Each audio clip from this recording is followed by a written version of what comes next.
I don't think I'm going to say all of it because there's some stuff that is really crazy.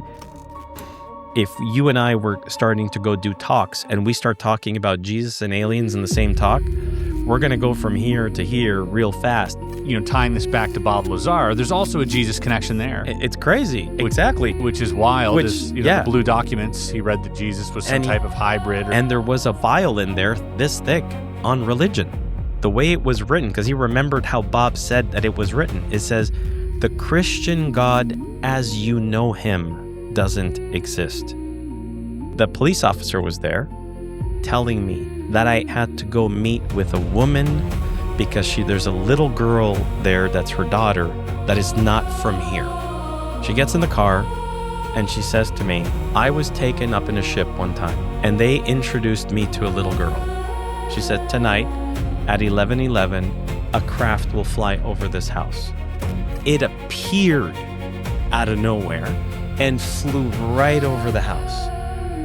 I had tears in my eyes and she just looks at me super calm and says, "I am likely to be the reincarnation of the daughter of Mary Magdalene and Jesus."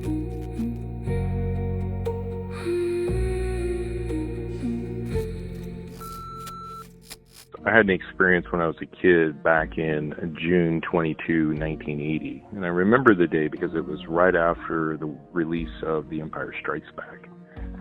And the kids and I we were young kids standing in Anchorage, Alaska, up near Elmendorf Air Force Base. And all of a sudden, a large floating object came floating in over the downtown Anchorage area. Everybody in the city could definitely see it. And the weird thing about it is when it came in, all of the wires were on the fencing and the telephone poles and stuff started vibrating. And we all turned and looked at it. And it was just sitting over the city, and it was the size of a superdome. It was massive, and it had multiple lights in the middle, like two domes, one on top split in half and one on the bottom, glowing orange, and then colored lights in the middle. And then two jets took off from Elmendorf Air Force Base, and it shot out over Cook Inlet and vanished instantly. And then the next day, one of the kids couldn't talk to us because his dad was Air Force security, and he said that we made him see that, and then the parents and him moved. But it made the news that night, and I remember because it was a weatherman who moved to Portland, and he definitely was on the news, and they were making fun of him on the news that night because he had seen it also, and there was hundreds of phone calls and complaining about it. Congratulations. Thank you. Congratulations, S4, the Bob Lazar Story. Full circle moment here. Isn't that crazy? You were here. You were one of our first guests. Not here, but yeah, here. Just in the other set. Yeah. One of our first guests in the podcast ever. Came back. We did the whole deep dive. That's right. As you were making S4, the Bob Lazar Story. Yeah. And, that's where we got to sort of hang out. I got to see your spot and all this stuff. And here you are. It's now May. The movie's out. It's been out. It's been widely well received. I mean, you were on Rogan, crushing it. Everything about this movie is amazing. And then you go on Rotten Tomatoes, and you've got like the highest rating I've ever seen on Rotten Tomatoes by audience. It's insane. It's crazy. How does this feel? It feels surreal. That's the only way I could say it just feels surreal. It feels great to be here with you, by the way, because for me, it's been a journey. It's a life journey for me, right? And so when I was coming here today, I was like, I got to say something to Chris, because if I have to look back at this in my life in memory one day and be like, oh, I did that, I have to also appreciate there was a lot of ups and downs, but you were part of that up in the process. You came into our project in 2023. I got to meet you in 2023. You reached out on Instagram and I got to meet you, and you came to the office at the first time and we were showing you some of the VR stuff. And I remember that, and I was going through a really rough time at that time. So I remember that very, very specifically. And I look back at those videos and I'm like, wow, it's so much stuff happened. So much stuff happened. And I got to say, your friendship is possibly up there with like, so when I say, what's the ups out of all this journey? Well, you're right up there as a friend. And I have to say that because if there's one thing that I have to say and my whole team says and my mom says is thank you, Chris Ramsay. Of course, it's my pleasure and I wouldn't have it any other way. I appreciate you and your team and your mother, Franca, if you're listening. She's the best. She is the best. She makes the best pastries I've ever had. Well, I gotta say second best because my mom makes pastries, and if she's listening to this, she'd be really angry at that. Yeah, so, you're gonna get in trouble. Yeah, they should share recipes though. They should. They really should. I'd love to see them baking. Yeah, together. my German mother, your Italian mother, together. That'd be so. You cool. don't get better pastries in the world. For real. That's like we gotta do that. Yeah. And I would think like some Swiss chocolate tier. Oh my God, would be up there with them. Yeah. But yeah, it's been an amazing journey. We spoke every day. Yeah. Pretty much. Oh yeah. In the last like 2-3 years. Yeah. Right. Absolutely. We've been speaking daily. I'm aware of a lot of the things that went on behind the scenes and the delays of this movie. The just all sorts of interference, we'll call it. Yeah. And, it's such a massive task to undertake, not only making a documentary, but the hoops and things you have to go through. It can really wear you down, even outside of the UFO space. Oh, I mean, absolutely. just making a film and having it go through these separate corporate entities, these, you have to file things, you have to submit things. It takes so much time, and that time, guess what? You're paying people. It's costing money. How much are you in, do you think, like conservatively in this project out of your own pocket? $2 million. So $2 million out of your own pocket. Yeah. Because you have a business. Yeah. Where you did a whole bunch of stuff before this that had nothing to do with this for a long time. And I mean, it's been like for me, it's been an incredible return to school. Like I went back to school. It like I'm 51. I just turned 51 3 days ago, and happy birthday. Thank you. I started this in 2021 and did not know what I was going to get myself into. I thought I was just going to make a model where I know what I'm doing. I would be able to make a model with my eyes closed and my hands tied behind my back, and I'd still make a great model. But I didn't know what the hell I was doing in 3D and graphics and VFX and film and interviews and camera equipment and audio. And I watch you put this together, and I'm going like, I still have a lot to learn. And people are saying, I'm a filmmaker. I am not. I am an embryonic filmmaking. I'm in the embryonic stage of filmmaking learning. Okay. So I'm still learning. I'm still very, very grounded. I know how to make, if I had to do it again, I would probably be able to shave off 2 years. Okay, off the production. So if I had to do that again, I could certainly accelerate it. But I would have to have the technology that we have now to make 2 years happen faster. Because now with everything that's out there, I mean, movies like these are going to be easier and easier to make. Oh, absolutely. But undeniable. But one thing that you can't recreate, is the time spent with Bob. Oh yeah, I mean that's priceless. That's and Bob was here, and he talked a little bit about his, one of the reasons that he wanted to do this was the fear that he has, a real fear of not remembering this stuff. Yeah, it's an insecurity he has, and rightfully so, because it's one of the reasons why he is reluctant to talk about it, because he knows that if he trips up anywhere on the story, that people will just focus there. I think that fear comes from not because he can't remember. I think I don't even call it fear. I think it's PTSD.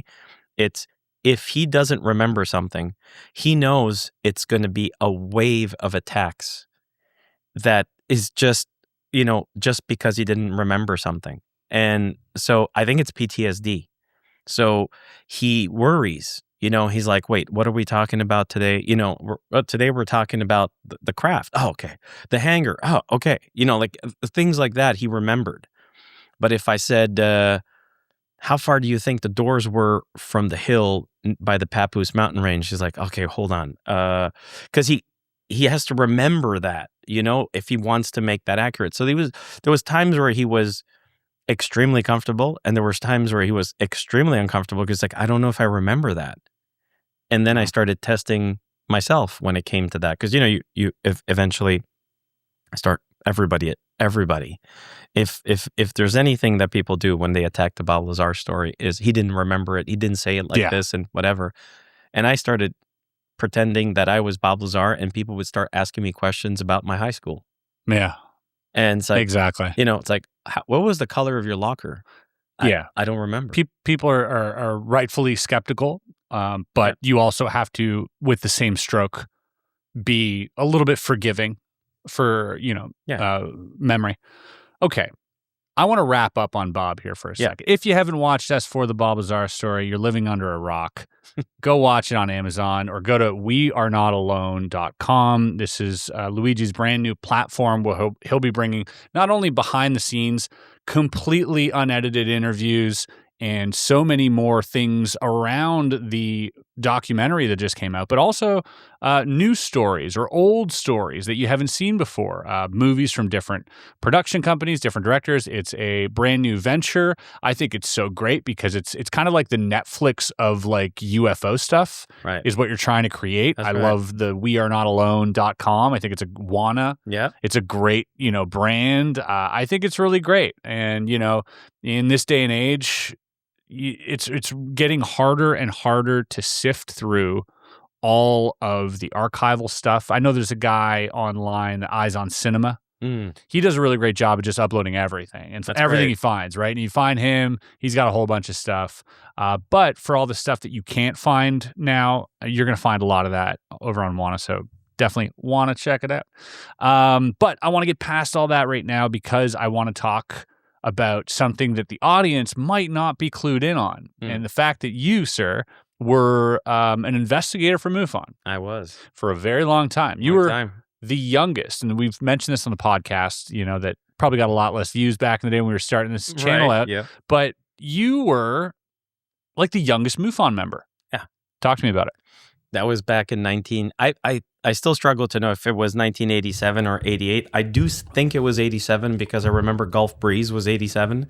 So I remember it specifically because of that, because it was an active case when I became a member of MUFON. At the time, I went to I went to Plattsburgh, New York with my mom, my grandmother, my sister. We used to go there from Montreal to go shopping. And it was the first time I found anything about like flying saucers, like any printed material on UFOs. I didn't find anything in Montreal. So I freaked out. I was like, oh my God, there's UFO stuff. And it was MUFON. And it was a, become a member application. Of course, you had to manually fill it out, put a stamp, send it out. And it was in Texas. And then I remember receiving in the mail, I was looking out for it all the time. Every time the mail came home, I was like, do I have any mail? My mom's like, what the hell are you doing? What could you possibly be expecting in the mail? Exactly, right? So I remember How old were you again?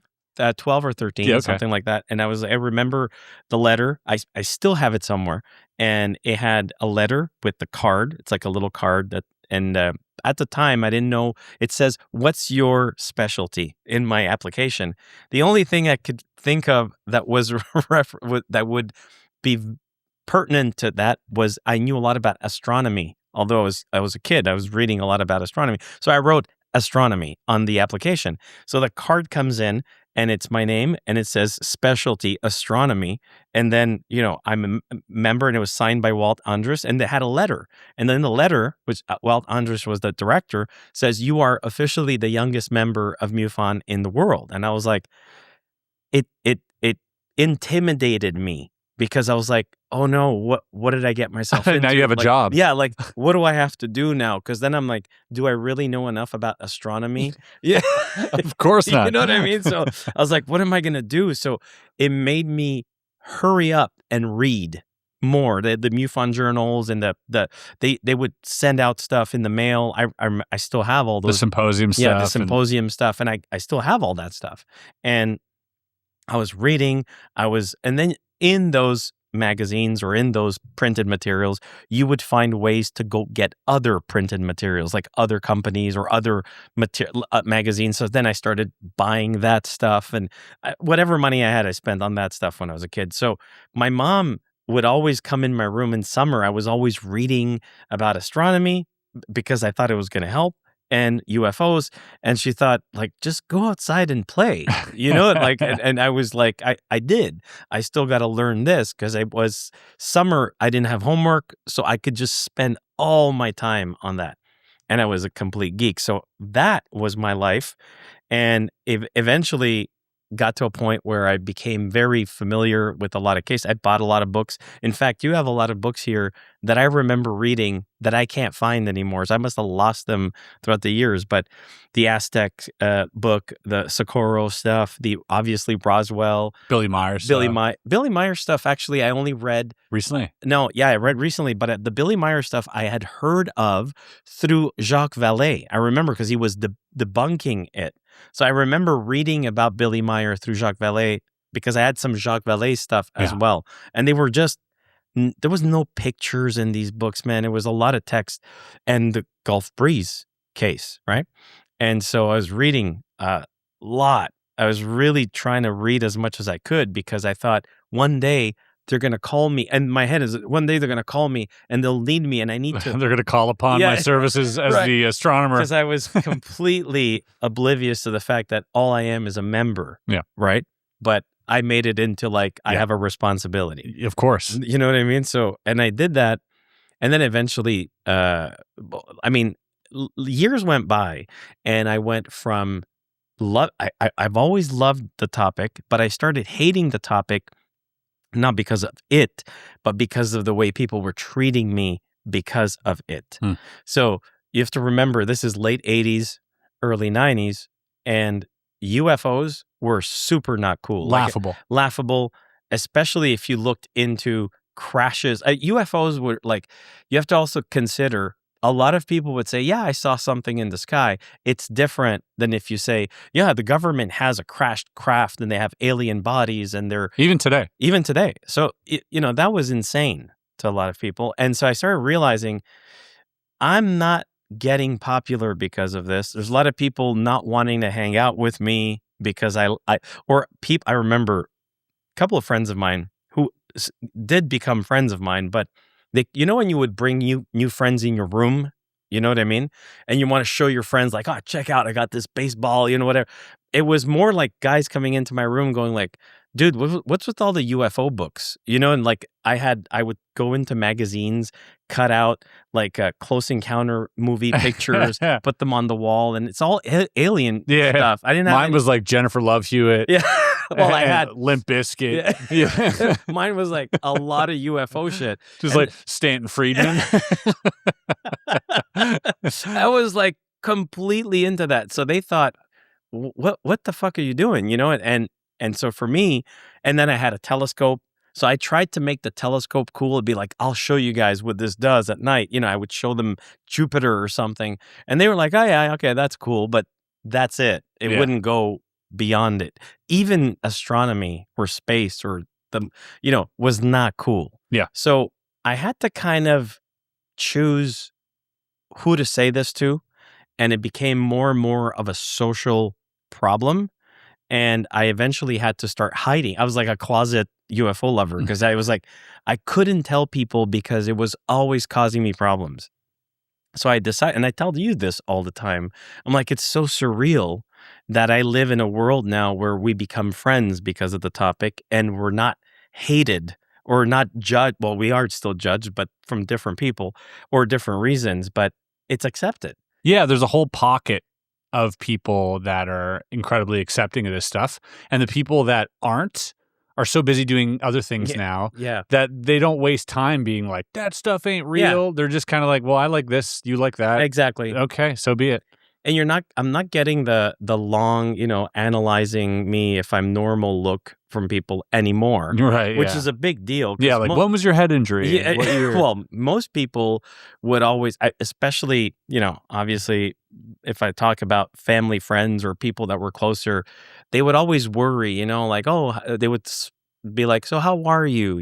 How's everything? You're still looking into that stuff. So it was never like, oh, it's interesting. It's more like, are you out of it? Are you okay now? Yeah, are you okay? Are you better? Yeah. So I remember when I started, it's hilarious because I remember when I started stepping away publicly from it. And I say that because, again, I'm going to go back real fast. When I first started with MUFON, there was a MUFON Quebec group here. There was a MUFON group in Montreal, and I would go to it, and I would, want to find out what people are talking about. 99% of the people that were there were all white-haired people. Okay, there was very few young people involved. Still now, now, absolutely. I mean, there's you're right. Yeah, it's still. I don't think it's gotten any younger, but it's definitely seems that way if you listen to videos and watch, but it's still majority and, old white guy thing. Yeah, it really was and still is. Yeah. And so I remember that one of the first things I ever did that was like I call it my investigation because I was proud at that time, is I wrote a letter to Ed Walters, the guy who took pictures of Gulf Breeze. Yeah. The guy who had all those experiences in Gulf Breeze, Florida. And I never thought that he was going to write me back, but I thought, let me try. And I had read his book and I had read all the information in the MUFON journal, all that. And he wrote me back and he sent me a videotape of him talking to me, a video of the actual craft in the air. And I got all excited because I'm like, oh my God. Again, excited and intimidated because I'm like, what if I have to present something now? I always thought that this was going to be like, am I ready for this type of thing? Yeah, imposter syndrome. Yeah. So I ended up going to this MUFON thing one night. It was in Verdun, if I remember it, in Montreal. And for anybody who knows, Verdun is like still Verdun. It's like in the middle of nowhere. And I went out there. My dad drove me there. He walks in because he's not like, what are you doing? Like I had all this, I had the book, I had all these papers with me, and I was presenting on stage. How old were you? 13. Yeah, nice. You know what I mean? So I was super nervous, and I'm like, my dad was there just for me to know that there was somebody there that in case I just panicked, I could just go away. So I presented something on Gulf Breeze, and I remember people impressed with the fact that I was so young doing that. And it gave me a boost that, this is I'm not being laughed at. There I wasn't being laughed at, right? So that was a big deal. But as soon as I left that, I was being laughed at in every other circle. So I decided to kind of step away publicly. I always kept very close to the topic. I would read about it, but not in front of girls or girlfriends or friends anymore, because I took down all the weird pictures in my room and I started putting up, like, I had fighter jets and stuff like it was still related to the military, but it was cool, you know? And then from that, I started, really diving deeper, and I wasn't investigating anything. I was just researching or reading about it, updating myself. I had to start having, a normal life, and, got into college and got work and all that. And then eventually started wanting to get really back into it. Suddenly it just was like, okay, it was still not cool, but I wanted to get back into it. Like, when I say get back into it is, I'm going to be talking about this. I'm going to tell people, I can't tonight because I have to go to do that, or I'm doing this. And and the stigma, everything came back. Like, everything was just, again, I was like, geez, like it's not evolving. There's nothing good happening when you talk about this. During the 90s too. It was bad. It was, anytime you heard of an experiencer or a sighting, it was widely mocked in streamlined legacy media via talk shows. Absolutely. Whether it's Oprah or Ricky Lake or Maury Povich or Jenny Jones or, you name it. You would always have these stories, and it would be considered so fringe and out there, almost like a freak show. Yeah. Is how people were treated. And they were also called that, it was really, it's like one of these shows where they bring on, the goth children, and then the parents who, like, oh, my daughter's into Satanism and that type of stuff. Like, that's how it was all treated. So, and then in the newspaper, it wasn't mentioned at all. It was only mentioned in these sort of spoofy news, media tabloid things. And let's not forget, there were a lot of fake UFO sightings or fake cases, which added fuel to that fire. So, it was a lot easier back then, I think, to muddy the waters. And the National Enquirer, which was like the number one, publication that you would see in some grocery stores had pictures of Hillary Clinton holding an alien baby. Yeah, or Bat Boy. Yeah. So that just killed all credibility of anything that had to do with the topic. So I was always facing that, and it became really annoying, but I stuck with it regardless. And I'm very glad I did, regardless of all the hate or the judgments and all that. And eventually got into the investigative parts of MUFON. So talk to me about that. How does one become an investigator at that time? So what's that like? Oh, didn't see you there. I was shaving. You want to know what's insane?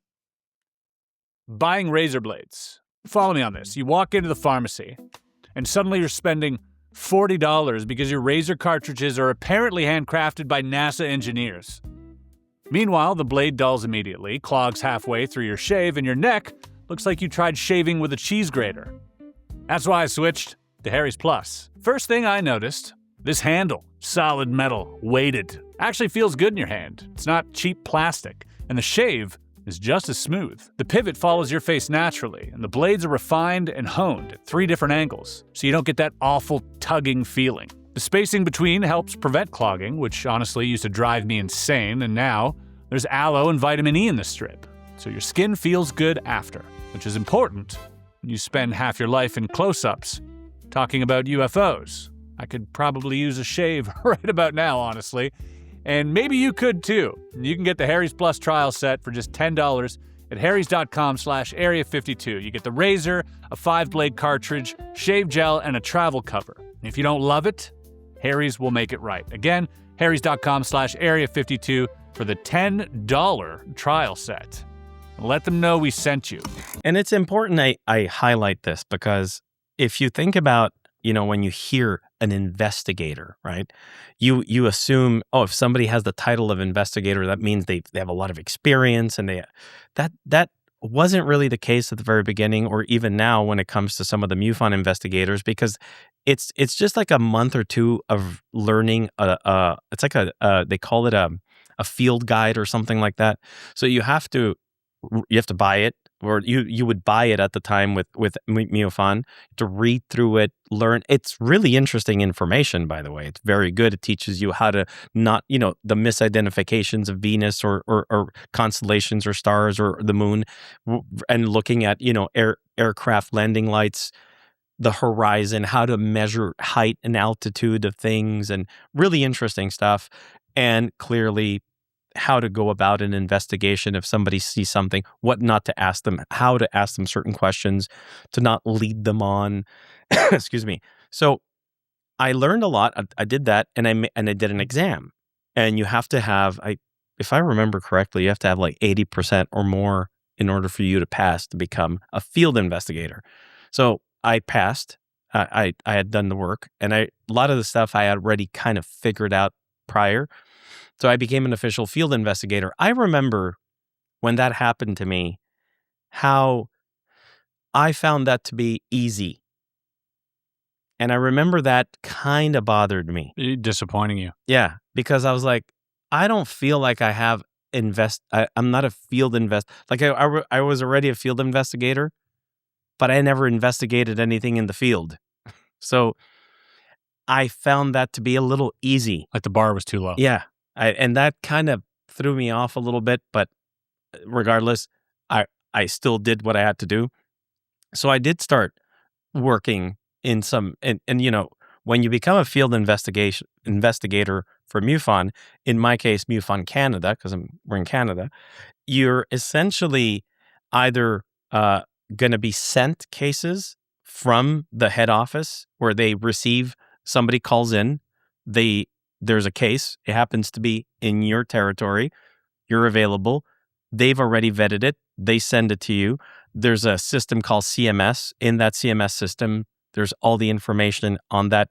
The person who called said, this happened to me. All right, you have to do a follow-up. You have to call that person and do all that. So I did that. And it was organized. It's well done. And basically started getting my feet wet in investigations, right?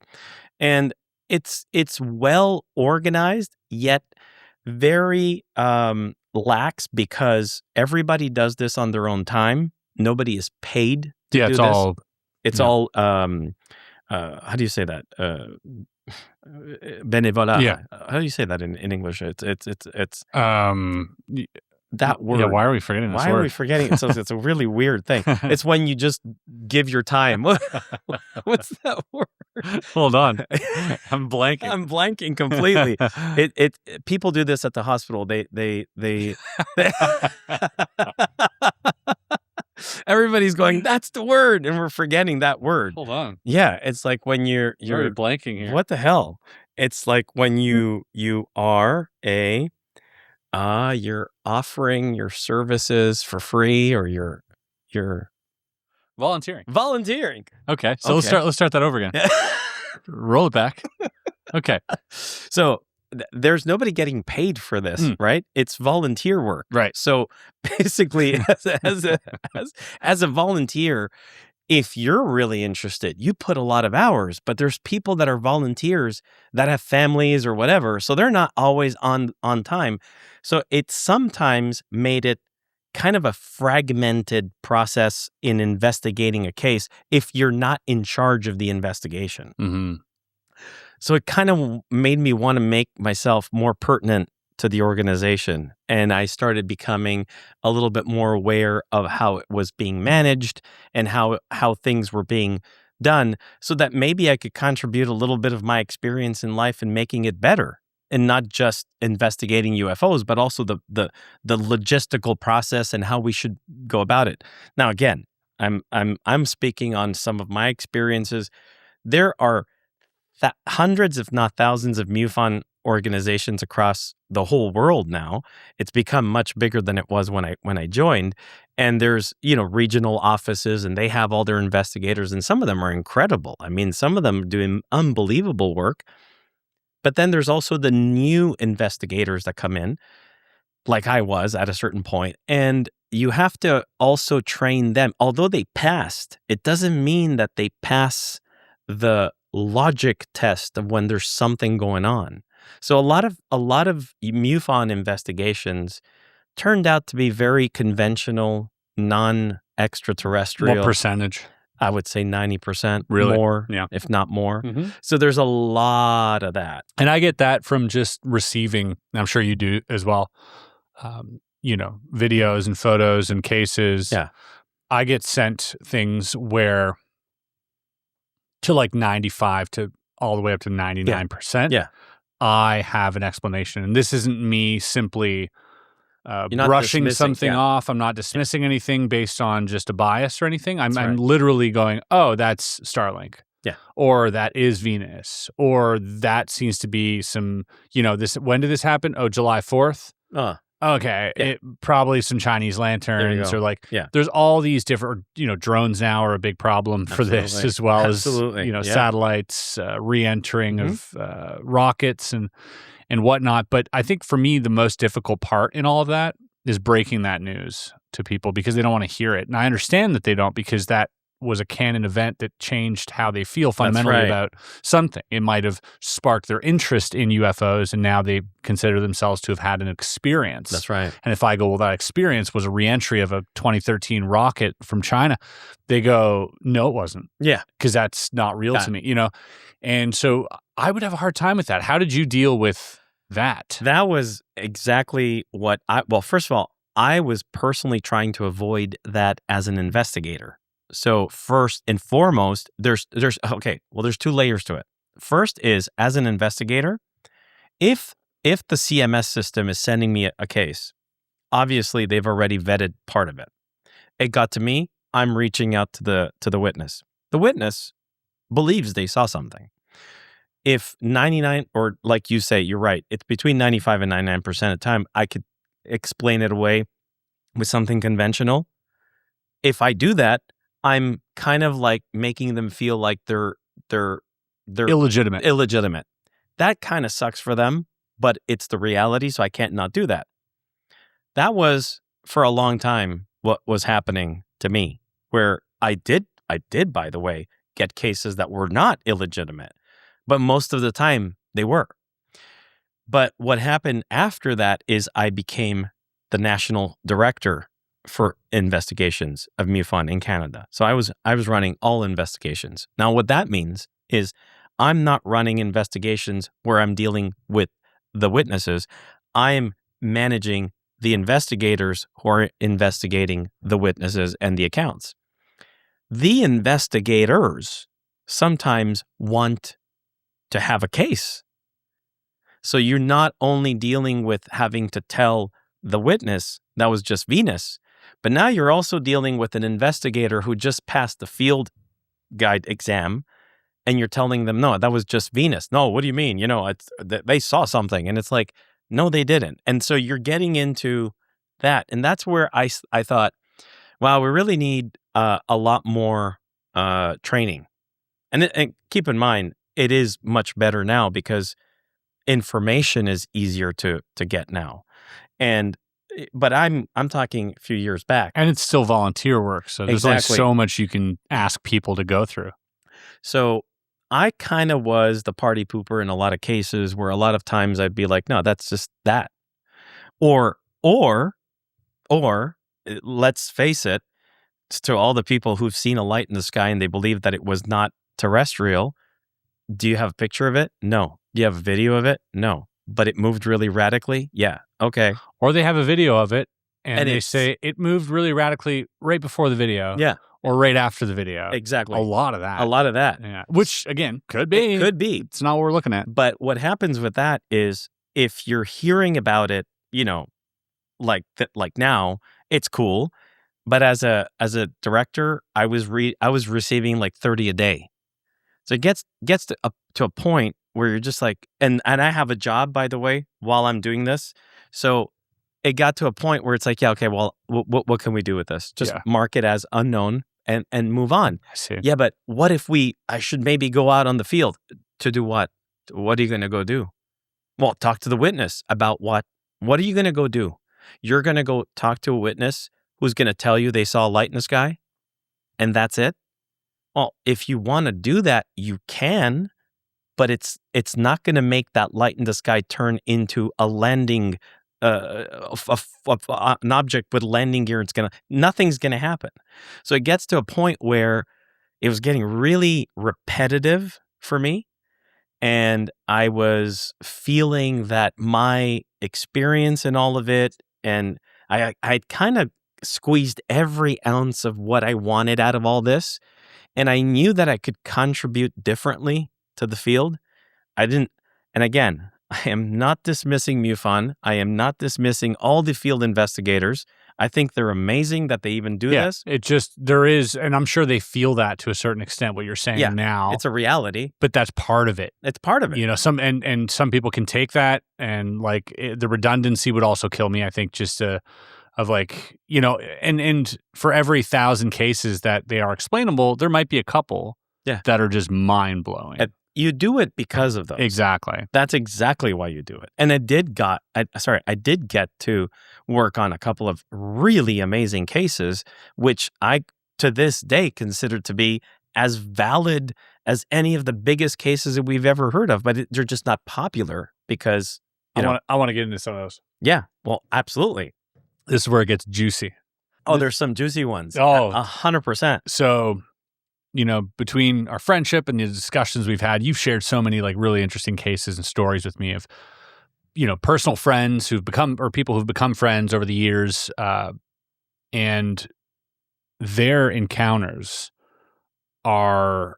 make for just like the most compelling story. Oh, absolutely.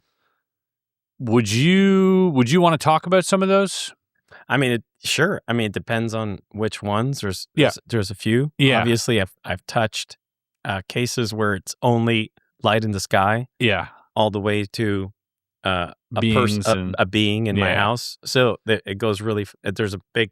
Would you be open to talking about like how you met, like Sarah? Yeah. And Emily and like all of that stuff. That's crazy stuff. It's so crazy. So there has to be like a caveat, like a disclaimer, yes, right? Please, so while you're editing this, it's when Luigi does this. There's a big disclaimer. This sounds schizo. Yeah, and that's actually It's really interesting that we're going to touch this, because what got me to take a step away from MUFON investigations, daily UFO investigations, was monotony and repetitive stuff that I didn't really feel was I wasn't contributing properly to the field. After that, I started working on cases that were worth investigating, and cases and people that had incredible things happen to them. That also started a journey for me that got me to meet a lot of amazing people. I got to work closely with some of the best. I was trained by David Jacobs for 2 years personally on alien abductions and alien encounters. David Jacobs is considered one of the best, was considered one of the best in the field. He's no longer active, but definitely was. Worked alongside also with Donderi for a little bit of time. I got to meet a lot of great people, and I learned a lot throughout the years. And I tried to apply my experience, all the years of learning about this phenomenon, which, by the way, the phenomenon it's multi-layered. It's not one thing, it's many different things. And that got me to be curious, no longer about the nuts and bolts, the light in the sky or object I've seen, or whether it's triangular, circular, oblong, tic-tac shape, whatever the shapes are, it's an object in the sky. I believe they exist. I know they exist. I'm not going to use the word believe. I know they exist. So there are objects that have been flying in the skies of the Earth for many, many years, decades, if not centuries, or even millennia, who knows, that do not perform the same way our conventional aircrafts perform. They outmaneuver anything we could possibly do. So there's no question there is a nuts and bolts variable in there. I got to a point where I was interested in, okay, there is a nuts and bolts reality here. Who's running them? That is the question that you have to ask. If you're not just gonna go, oh, they're drones. Well, yeah, if they're drones, somebody's running the drone. It's who's flying them. So that got me super curious. And I guess that's like the secondary rabbit hole. There's the first rabbit hole, and then there's the secondary rabbit hole is when who's flying them. That's like, that slide at an aqua park that you just go super fast and end up, that's how. I remember because when I was 13, I took my first girlfriend to one of those parks, and her top came off, and that was a canon event in my life, I will say. So I remember those slides very well. Yeah, so you know what I'm talking about. It was a big moment for me. Yeah, so not as big for her. It was a very bad moment for her. Huge for me. Terrible for her. I can imagine. So that was the second rabbit hole, and that thing was deep and very scary because it no longer had, and this is where I'm going to get into it. And again, it's like the disclaimer. I did not expect these things to happen. What I'm going to report, what I'm going to tell you is all I was doing is reporting the facts that I'm getting or information that I'm getting. How it happened, why it happened, I have no idea. So it's one of those things where you just have to look back at this and say, and as I was investigating a lot of these really crazy cases, I would consult with David Jacobs, with Donderi, both of which would always tell me, relax, take it, put it in a filing drawer, close it, don't overthink it, and move on. And I'd be like, but hold on, we know. Do that, because if you start overthinking, you're not going to find an answer. You're going to go crazy because it's crazy. And you also have to think maybe there's something else that you need to know, or we need to know, that can make sense of it. And we haven't figured that out yet. So I always stayed very grounded, and I was trained by some of the most grounded people in the field. And that was something that I considered to be like the most important part of my training was always stay grounded. Do not jump to conclusions. Do not make this an unknown. Do not turn it into an extraterrestrial or interdimensional investigation. Everything could be explained away conventionally. So keep that as your primary directive, which is kind of a shitty thing when you're trying to investigate somebody who's actually lived something really out of the ordinary, and you're almost forcing conventional explanation because you don't want to fall into that rabbit hole. And you want to test them. You want to also test them. And so I would be, I was always the one, I'm always still am, but the one who would be like skeptical, open, but skeptical. And it pissed a lot of people off, by the way, because a lot of people who had, let's say they're friends with somebody and they're there just to support them would get angry at me for not believing. Yeah, or even raising skepticism a little bit. Yeah, which you had to do. I have to. Yeah. Because otherwise everything is insane. So I had an opportunity to meet with a police officer. This is a big story that I hope is going to get covered in great detail, hopefully through you. And I was actually, so here's how this all started. I was in Montreal. I got invited to a talk that Donderi was doing at Concordia University, at McGill University in Montreal. And it was about flying saucers. And I thought, that I want to go see.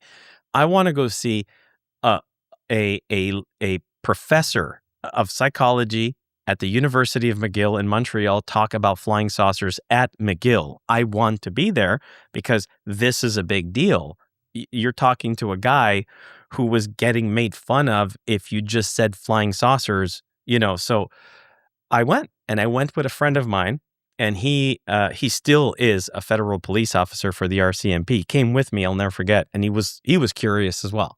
So we're sitting there, and we're watching Don talk, and there was a pause in the talk. It was really interesting. There's a lot of people. It was full room, full auditorium, and there's a pause. So we're all waiting, and I'm just sitting there. We're waiting, and this guy comes up to me and says, "Are you Luigi?" And I was just like, "Yeah."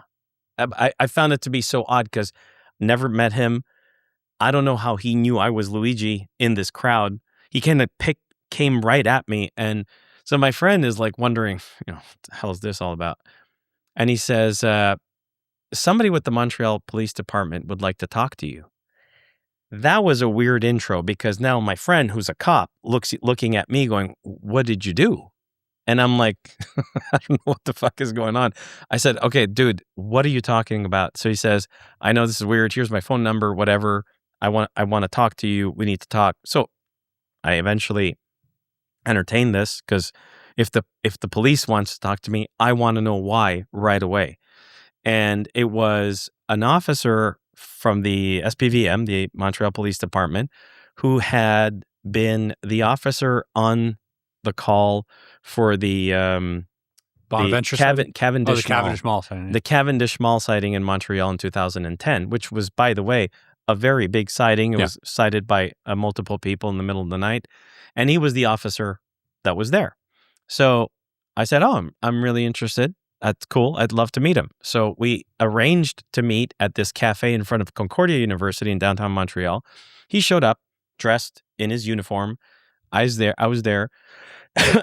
And he has an envelope with him and sits down with me. And he says, he was very, wanted to make sure I was okay. Cause he's like, first of all, who's this guy, and he wants to find out if I'm a legitimate person to talk to. So he explains to me he was the guy. And then he says, "I have something else to share." I said, "Okay." He says, "Well, we have a witness who has a picture of one of these." And I thought, oh, a picture of a craft, a picture of something. I said, "Okay." I wasn't, again, I'd seen so many that I was like, maybe he's excited about it. It's one of those little dots on a black picture. So I said, you have a picture of a craft. He goes, no, we have a picture of a being. And I thought, okay. No, it's coming from a cop. It's not coming from anybody. So I was like, okay. And he said, we have multiple pictures and we cannot figure out what it is. And it's been in a drawer at the police station for 3 years. So basically, all right, I'm interested. What's it about? He says, I don't have them here, but I can share them with you, but you have to sign something that you're not going to distribute them. You're not allowed to distribute these. And I said, what does it look like? And I'll never forget, he goes, it's not a dog. And I'm like, okay, because I don't know how I don't think he knew how to express what this thing was. Yeah. And I said, okay. He goes, well, it's not a human being, but it's also not a dog. And I thought, okay. And he goes, a strange way to describe it. Yeah, that's the way he presented it. So I'm like, okay. So he finally sends me and so I had to sign something. He finally sends me the pictures. And he said, when you receive them, you'll need to call me because I'll need to explain them to you. So long story short, I got these pictures, a lot of them. Some of them show a Doberman King dog in the images. Yeah. That's not the dog. That's not the being. There is a Doberman dog in the event. But it's a woman in Montreal who was woken up in the middle of the night at around 1:15 or 1:30 a.m. in an apartment building on the 14th floor, and her dog, the Doberman King, made a sound. She woke up.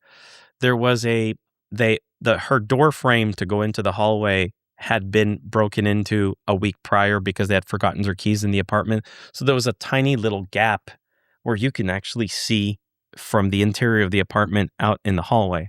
So she goes out there, the dog is there, and it's paralyzed in her living room or in her hallway. And she thought the dog was having a stroke because it was completely immobile with its ears up as if it's on alert, but it's like paralyzed. So she snaps pictures of the dog, but the dog is looking at the door. So she's thinking maybe there's somebody outside in the hallway. It's an apartment building. So she peeks in that little opening and she sees a shadow moving. So she thought, oh shit, there's somebody there. And I guess to her, there shouldn't have been. So she grabs her cell phone and aligns her camera on the iPhone, but it's back in 2010, in January in 2010. So iPhones were not that good, by the way. So, for everybody who are going to eventually see this, that this is not today's cameras.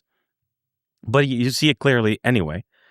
She snaps multiple pictures of what she said was a creature that was standing, that was about 3 foot tall and very, very skinny with a big head and big black eyes.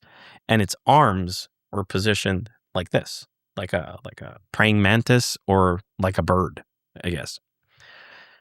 And it freaked her out, obviously. So those pictures, when I got the explanation from the cop and I'm looking at them and I finally see it, it was the biggest, oh my God moment that I had ever experienced in all the years that I have ever worked in this. I thought, if this is real, holy shit. That was a really interesting moment. And there's 5 consecutive images that are really solid. And that was freaking. That freaked me out. So now fast forward a little bit of time, I get a call from, did I get a call? Yeah, no, in the CMS. I'm MUFON at the time. I was actually still at MUFON. Now I just remembered I was still at MUFON. It was somebody who had experienced an abduction. No, I wasn't at MUFON. They called me because I knew about abductions, and if somebody had something happen to them in abductions, and they reached out to me. I get the phone number to call. There's a woman who is originally from Great Britain. She was living in Quebec. Her name is Sarah, and she had been abducted, and she was living in Val d'Or, which is about 8 hours north of here in the middle of nowhere. And I thought, what a weird scenario. Woman from Great Britain here in Val d'Or. So I read the case and I said, let me call. I didn't even want to make the call, but let me call. And this was right around the same time I'd received these pictures. I call, her boyfriend answers the phone. I start talking with him and he says, she's very reluctant in talking about it. She's scared, whatever. And he said on the call, there's one thing though that she doesn't want to talk about is because apparently one of these beings, the way its arms was positioned looked like a praying mantis. And I remember thinking, oh, that's interesting. I just said that in my head. I didn't say, yeah, that's, I just said, oh, that's interesting. And I said, okay, what else can she say about it? She said, he said, it was very skinny, big head, black eyes, and the arms were like this. And he said, let me email you her drawing. And so he emailed me her drawing while we're on the call, and I get the drawing, and the drawing was almost the same thing as what I saw in a picture. No, I've seen the drawing and the picture. It's a what the fuck is going on? Yeah, you go, oh, okay. That's the same. It's the same thing.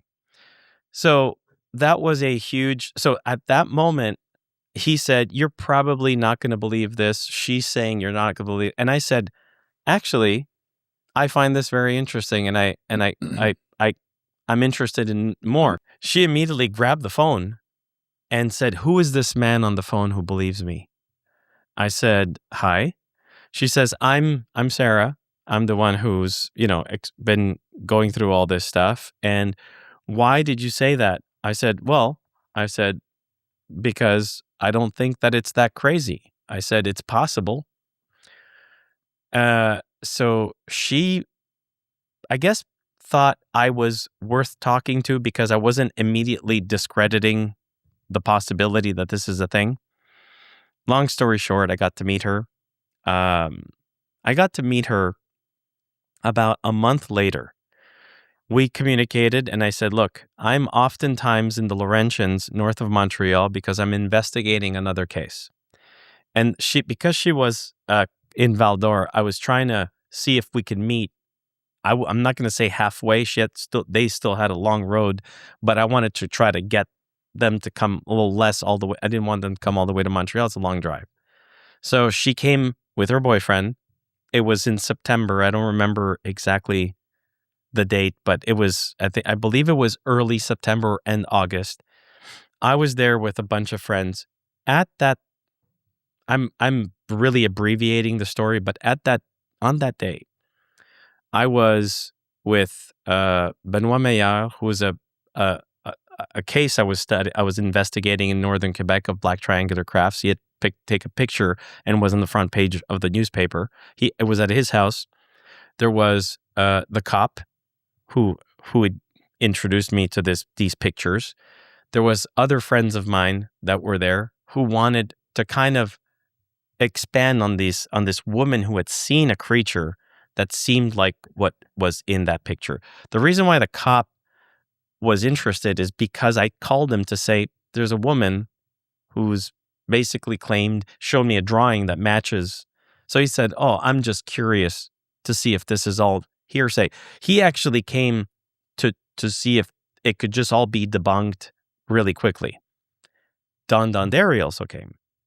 Now, this woman, this is where it gets really crazy. This is where the story goes, oh my God, the fuck are you talking about? So everybody's got to get ready. Disclaimer, okay? This happened. So she's explaining her story at the table. We're all there. And she says a lot of things. I don't think I'm going to say all of it because there's some stuff that is really crazy. Some stuff. I mean, I'm open to crazy. You did the disclaimer hands. Yeah. The disclaimer's out. It's out. You gave us the disclaimer, the Luigi disclaimer hands. It's disclaimer. So people, I'm just relaying. Because this might be the crazy details, I think are what some people out there will go, whoa, and they're going to make connections that we've never made before. That's where I think could be. So again, the disclaimer's out. I'm just relaying information, but it gets really serious after a while. She shows us all these drawings she's made, and she says, I've been abducted since I was a little girl. I lived in England all my life. She said they would come in my room all the time when I was a little girl. They were tall. She called them tall white people. They were all dressed in white, very, very tall. She says they were almost tall to the ceiling of the room, and they were human looking, but extremely tall. And they were always in the room. They were always there when she was a little girl. So she thought that was normal. Because that would happen to her all the time, she thought everybody has these tall people in their house. It's like a normal thing. Obviously, if that's all you're seeing, maybe it's normal. But at night, she would have these little beings, these guys, like these little grays, she drew them, that would come and hurt her in her tummy, she said. To the point where she asked her mother, as a little girl, if her mother could sew buttons on the bottom of her shirt and make holes on the top of her pants so that she could button the sweater to her pants so that these beings couldn't access her tummy. That's the little girl's thinking of how to protect herself from them touching her there. And she says they would always hurt my stomach. Like I was always getting pain in my tummy, which was the first time I'd ever heard of that, which I found interesting that she brought that up like that. And she says, my mom did that for me because she felt it made me sleep better because I would fall asleep knowing that I was protected, whatever, which is kind of a normal thing if a kid is scared of something. But they would always be there. And she said they came back many, many times. I don't know why. There was never an explanation. They would just appear in her room. She wouldn't remember what was going on, but she would remember being in pain in her stomach. And this went on for years. Eventually, she moved away from Great Britain. She didn't move away. She was traveling a lot. She went to Cambodia. She went to Germany. She went to Israel. She traveled quite a bit. And so again, disclaimer, you should have like an Area 52 red light appear on this moment. So she went to Israel and walked all the way near the Palestinian border. This is going back like 2000 and, 2010, 2011, and said that she wanted to cross over into Palestine. It was closed. There was all these soldiers there and all that stuff. And she said there was a man who showed up. And this man said to her, she said he was kind of a younger guy who walked up to her. It's as if no one saw him. And said to her, her beauty is like a palm tree in the desert on a starry night, something like that. But it was like more poetic than that. And he finished it by saying, Sarah Tamar, daughter of mine. And she found that to be very, very bizarre. She turned around to see if anybody was watching this, and he was gone. And found that to be really weird. Because Sarah Tamar, daughter of mine. She said he said it like I was his daughter. And that was her name? Tamar is not her name.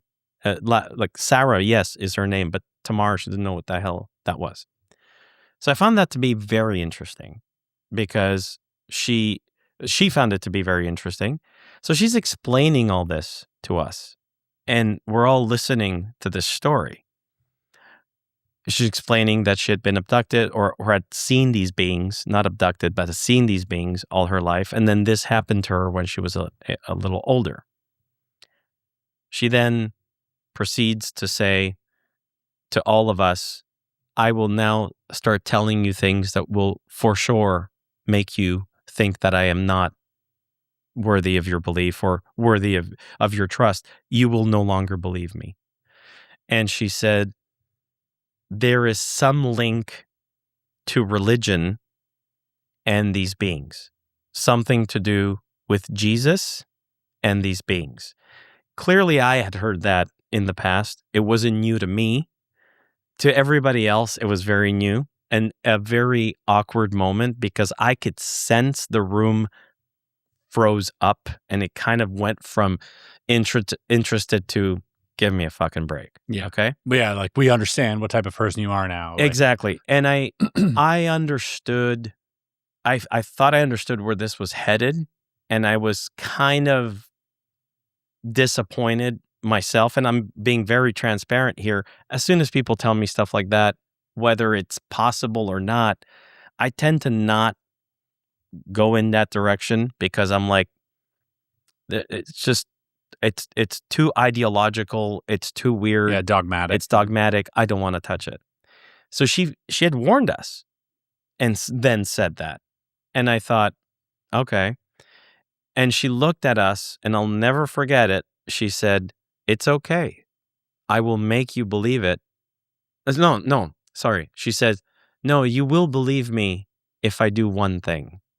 And we said, "Okay, what?" She says, "Tonight at 11:11."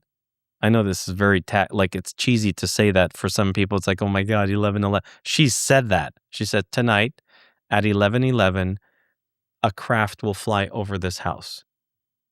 Now, when she said that, I knew it was over. I was like, that's it. She's insane.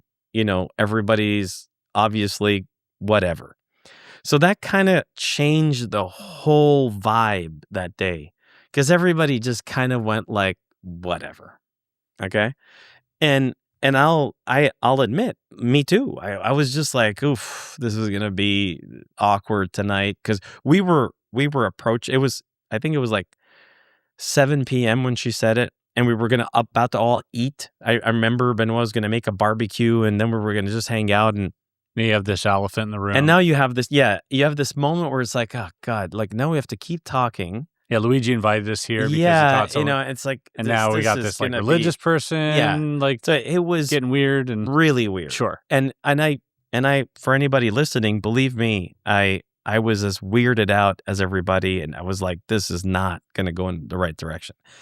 Regardless, that night we finished eating. We're outside in Saint Adolphe. It's beautiful. It's actually not too far from it's in the Laurentians where the mountains are. It's a beautiful area. So we're outside. The sky is beautiful. It's clear, starry night, and we're all talking. And there was this girl, Jenny, there. Jenny's a friend of ours. Jenny is also a dancer for Cirque du Soleil. She's an incredible artist, and she just came along to spend the day. And so she was just neither a believer or disbeliever. She was just like, I can't wait for 11:11. So she was the one who was keeping that going. Sarah wasn't even paying attention to it. I certainly was, because I'm like, I gotta kind of pop the bubble. That exactly. And my friend Lisa was there. You've met Lisa. There's a whole story about Lisa. So while we were waiting, it must have been like 10:50 p.m., like 10 to 11 at night. Sarah says, she looks at Lisa. And I know this is going to sound really corny to a lot of people, but this is, again, a disclaimer. I'm just reporting. She looks at Lisa and says, "She's O negative blood type, isn't she?" And Lisa doesn't speak English. So Lisa looks and goes, "What did she say?" I said, I didn't tell her you're O negative. I said, "Do you know what your blood type is?" And she goes, "Yeah, I'm O negative." And she said it in French. And I thought, okay. So basically, I told Lisa, "Did you tell her that earlier?" She's like, "No, what a weird question." Like, she was like, "Why are you asking me about my blood type?" So I said to Sarah, I said, yeah, she's a O negative. She goes, I knew that. And then she pointed out, who did she point to? It was another person that was there. I can't remember. And she said, "He's O negative as well." And that person knew English and said, "Yeah, I am." And it was just like, all right. And I said, "Who else is O negative here?" And nobody was. And I thought, that was weird. You got to admit, that's an interesting parlor trick. Just as a magician, right? Like, yeah. I'm like, that's not something we were thinking of. No, yeah, right? Definitely. That's a very personal piece of information too. Yeah. And she, it was like 2 for 2. And then there's so then we're outside, we're talking, and Jenny screams, "Guys, it's 11:10." So obviously, I got a little nervous because I'm like, this is gonna be so fucking awkward. And Sarah was there, her boyfriend was there. It was getting cool. The air was getting colder. So she came close to me and linked my arm and got really close to me. And it was actually awkward because her boyfriend is there, and there's no, why did she just do that, right? But he didn't mind. But it was just like not socially normal, because she came she was really cuddling with me. You don't usually do that, so I got her there, and I'm looking, and Jenny goes, "It's 11:11." So she screams because she was looking at the time. So we all look up, obviously. And I'm thinking, wow, not only is this going to be awkward, but she's next to me and she's being all cuddly. So how am I going to break this to her? Yeah, be like, like you were wrong. Wrong time zone. And may God strike me dead. May the aliens strike me dead. May the universe strike me dead. I am telling you the truth here. And we were 9 people that night. We were all looking up, and a craft appeared out of nowhere. I swear to you, it did. It was a black craft that was like perfectly in our line of sight. It came into existence. It didn't come from the horizon. It appeared out of nowhere and flew right over the house. I swear to you. And I remember, I've done this for many years. I was completely like, no words. What kind of craft was this? It was black. It was some of us said it looked like a triangle. I didn't see as a perfect triangle, but it wasn't round. It did not have it wasn't what do you call that? Not a long cylinder. Wasn't a cigar shape. It wasn't a disc shape. It looked like a in between a black triangular craft and something that had, I would almost call it like energetic features on its sides. So I couldn't tell if it was its body or if it had something on its sides, but it had like a point to it. And it just went, and it had some orange light on it, and it went right over us. And I'll never forget, Jenny, who was all excited, but also in shock, went like, "Oh my God." Like she was just like, that just happened.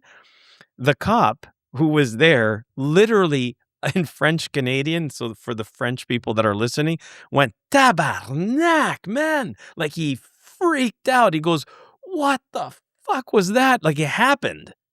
And Sarah, she's right next to me and just looks at me super calm and says, "Aren't they funny? They got a sense of humor."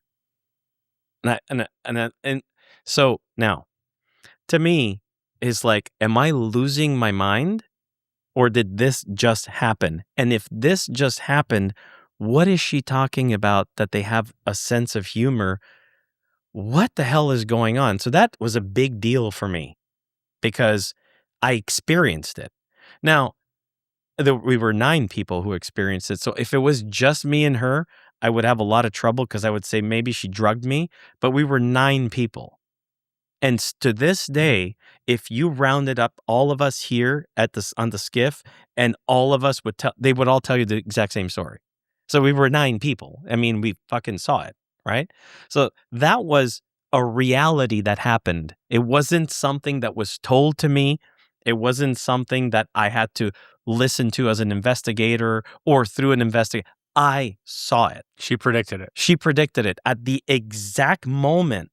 I mean, if it was absolute pure luck, No, I'm ruling that out right but away. But I'm saying this because there's going to be some skeptics out there, and I'll say, okay. Well, it doesn't explain for it appearing out of nowhere. No. Okay. Now that's incredible. That blew my mind. That's an incredible story. Yeah. But that's only the beginning. That was only the beginning. Strap in. Yeah. Now, this is where... Disclaimers. This is where it goes from red alert to full-on red bombs exploding to alert you, okay? So, obviously, I was like, what the hell is this?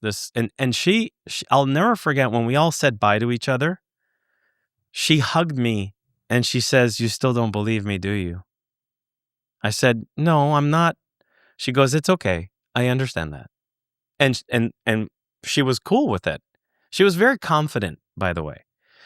She gets in the car, we leave, we all leave, and all of us kind of talked about it for the few days that followed. Be like, what the hell was that? Like, I mean, I saw it. I saw it with my own eyes. There's just no way that was a normal thing. I saw something that I cannot explain. I investigated UFOs for years. I don't know what that was. I can't describe it to you. I don't know what aircraft that was. It was a solid object that flew over us, and it did exactly what she said it was going to do at 11:11. Now, she calls me to say that she was moving back to England, that her and her boyfriend had not worked out, mostly because she had to go back to England and he was not going to move there. So it wasn't like a bad breakup, but it was kind of like she's moving back to England.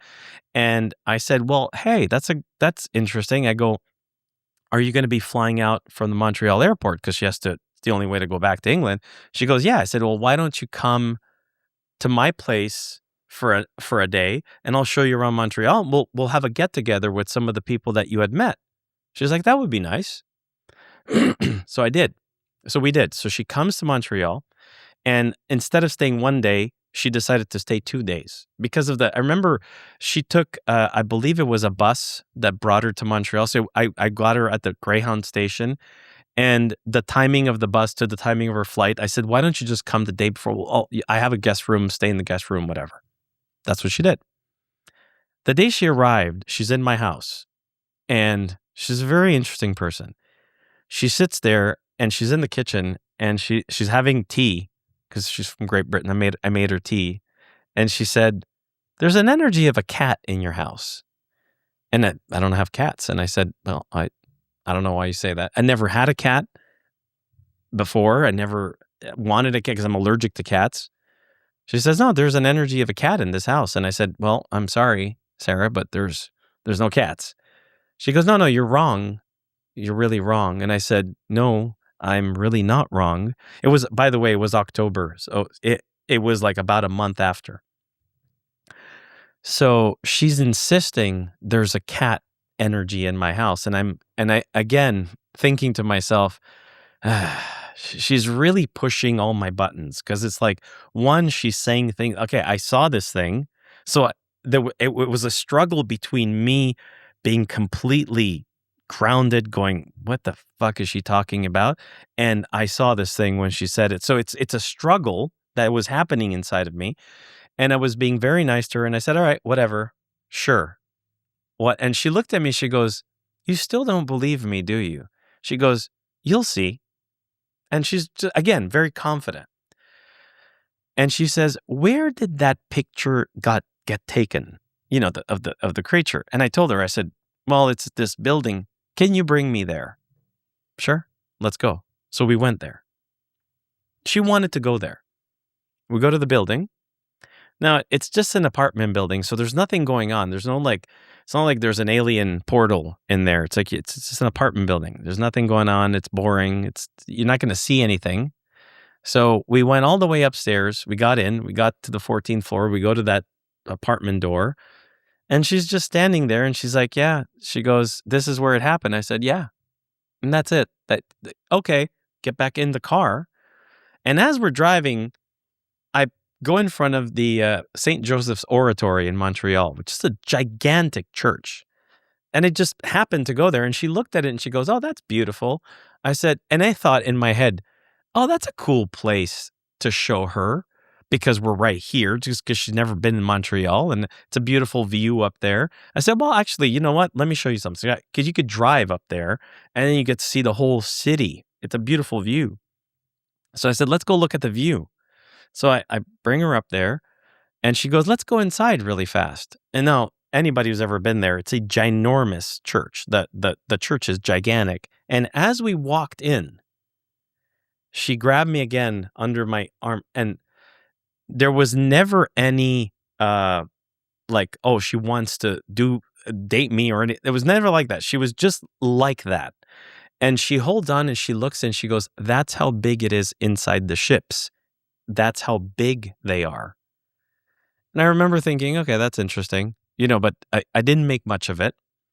We get to in front of the altar. Now at the altar, there's a big cross with Jesus crucified. It's made out of wood, and there's the Holy Mary, there's Virgin Mary, and there's Mary Magdalene. They're both praying, looking up. Okay. I'm not a practicing Catholic, nor am I a practicing Christian. I just went in there because it's a beautiful building. And so this is where Area 52 has to put a massive disclaimer. This is the biggest disclaimer in the history of disclaimers. Okay. And she says to me, she goes, I'm going to tell you now, and for sure, you're not going to want to talk to me anymore. And I thought, okay, what, Please don't judge. People, do not judge me. I'm just relaying a story. And the reason why I'm saying it, because of what's going to follow. She says, I am likely to be the reincarnation of the daughter of Mary Magdalene and Jesus. Now, regardless of the fact that I saw craft and regardless of everything, at this point, I did not believe her. And I have to be honest. I didn't believe her. In fact, I ultra didn't believe her. I really thought that was a coincidence. I got scammed into something. This person is delusional. This is what's going on in my mind. If I don't say that, I'm lying, because that's exactly what I was thinking. And she says, you don't believe me. And I said, well, I don't know if I believe you. She says, well, I want to explain something to you, but I'm going to explain it to you in the car. Now, that night, I was organizing a dinner at my house. So I had Donderi, his wife that passed away, but she was going to come as well. All the people that were up there with us who had seen this, and some other friends that were all going to come for dinner at my house. She gets in the car and she says to me, I was taken up in a ship one time and they introduced me to a little girl. I was in a room and there was a woman that looked like a human, but not 100%. Was a normal human-looking woman, but thinning hair, didn't look 100% human, who was holding a baby. And there was a gray with her. And the human hands over the babe, this little girl, to her. It's just going like this. And Sarah's going, I don't know why you're giving me this baby. She says, because this is your baby. You have to name her. And Sarah says, no, this is not my baby. I don't want to name her. I don't want anything to do with her. She's telling me this. And they were like insisting. So she picks up this little girl and she's holding her and she's got blue eyes, curly hair. And they said, you need to name her. You need to give her a name. And the name, so she ends up saying the name. She says, I'm going to call her Lily. And gives back the baby. So this is in the car. And she says to me, I have a little girl that is somewhere up there, and I don't know where she is. Now, as a person who investigated abductions or encounters before, this is not the first time that I hear that somebody's had a baby, that they've kept the baby. This is a very common thing for anybody who is familiar with this. That's not that uncommon. although it sounds pretty crazy, it's not uncommon. So I found that interesting, but I'm also thinking maybe she knows about that. Maybe she's read about that. Maybe she's using that as a cover or another story on top of, because she just told me that she's the daughter of Mary Magdalene and Jesus. That kind of ruined everything else that she could tell me. Yeah. So we're driving, and I remember the time, and I had to cook dinner. So I said, look, when I get home, I'm going to just ask you, make yourself at home. I'll give you a glass of wine if you want, but I got to prepare dinner. There's a lot of people coming over. No problem. As I got home, Lisa was there, and Lisa is French-Canadian. There's a video of me with her that came out a long time ago. And I certainly do believe that Lisa has some type of link to something very strange. Her mother just recently passed, by the way. I found out that her mom passed away just recently, which was terrible. And so she's going through that. And because her mother had been abducted and all that stuff. So Lisa's there. She's at the front door. She was early. So I was like, oh, good. But in my head, I'm thinking, you can't even hang out with each other because she speaks French and she speaks English, and neither, they're not going to be able to communicate well. So I'm in the kitchen starting to cook, and they're in the living room, and I kid you not, I don't know what was going on, but I was preparing food, and I could hear Lisa speaking French and Sarah answering in English coherently to what Lisa had said, and vice versa, as if they were speaking the same language. And I was like, I remember going, what is it? What is going on? Because I know Lisa doesn't understand English. I've tried to speak in English to her. So I was like, how is that happening? So I turned around and I said, are you guys talking to each other? And Sarah goes, don't worry about it. Don't worry about it. Just keep cooking. So I was like, it was just weird. Everybody's going to think I'm insane, but I'm just relaying what I experienced here. Everybody starts showing up. We have an amazing night. Everybody's there. I'll never forget Verna, Donderi's wife, who's also gone, she passed away, brought me a big bouquet of lilies, not knowing, right? So I put these lilies in a flower pot vase. We have dinner. The police officer was there, and I forgot to mention that for about 2 weeks prior to this evening, between the time we had seen that craft appear and this dinner, he kept calling me, telling me that I absolutely had to go meet with a woman in the South Shore of Montreal because there's a little girl there that's her daughter that is not from here. And I'm like, I didn't have time for it. Okay? This is exactly what was happening to me. I was doing a lot of things. I was working. I didn't have time for it. And I kept telling him, I know, but I can't. I don't have time. And he kept insisting, trust me, you have to meet her. Why? I don't know. So we're all having dinner. Everything's beautiful. The next day, Sarah's leaving. So the next morning, I have to drive her to the airport. Everybody starts leaving. It was like past midnight. Bye. Everybody's hugging. Okay, take care. Now it's just Sarah, me, Lisa, and my cousin, who's there still. It's like almost 1 a.m. We're talking, and my phone rings, and I'm like, ooh, it's late. I go, maybe somebody forgot something. And it's him, the cop, calls me. Hey, comment ça va? How are you? I'm good. He says, look, I wanted to do that all night, but I couldn't do it. I have to ask you to do me a favor. And can you ask Sarah something? I said, sure. Can you ask her if the name Lily means anything to her? Now, Sarah had not mentioned this to anybody. She had only said it to me in the car. And I remember going, I didn't say that right away to him. So I said, hold on. So I call her. She comes, and I said, Sarah. Now, I knew the answer, but I had to pretend that I didn't know.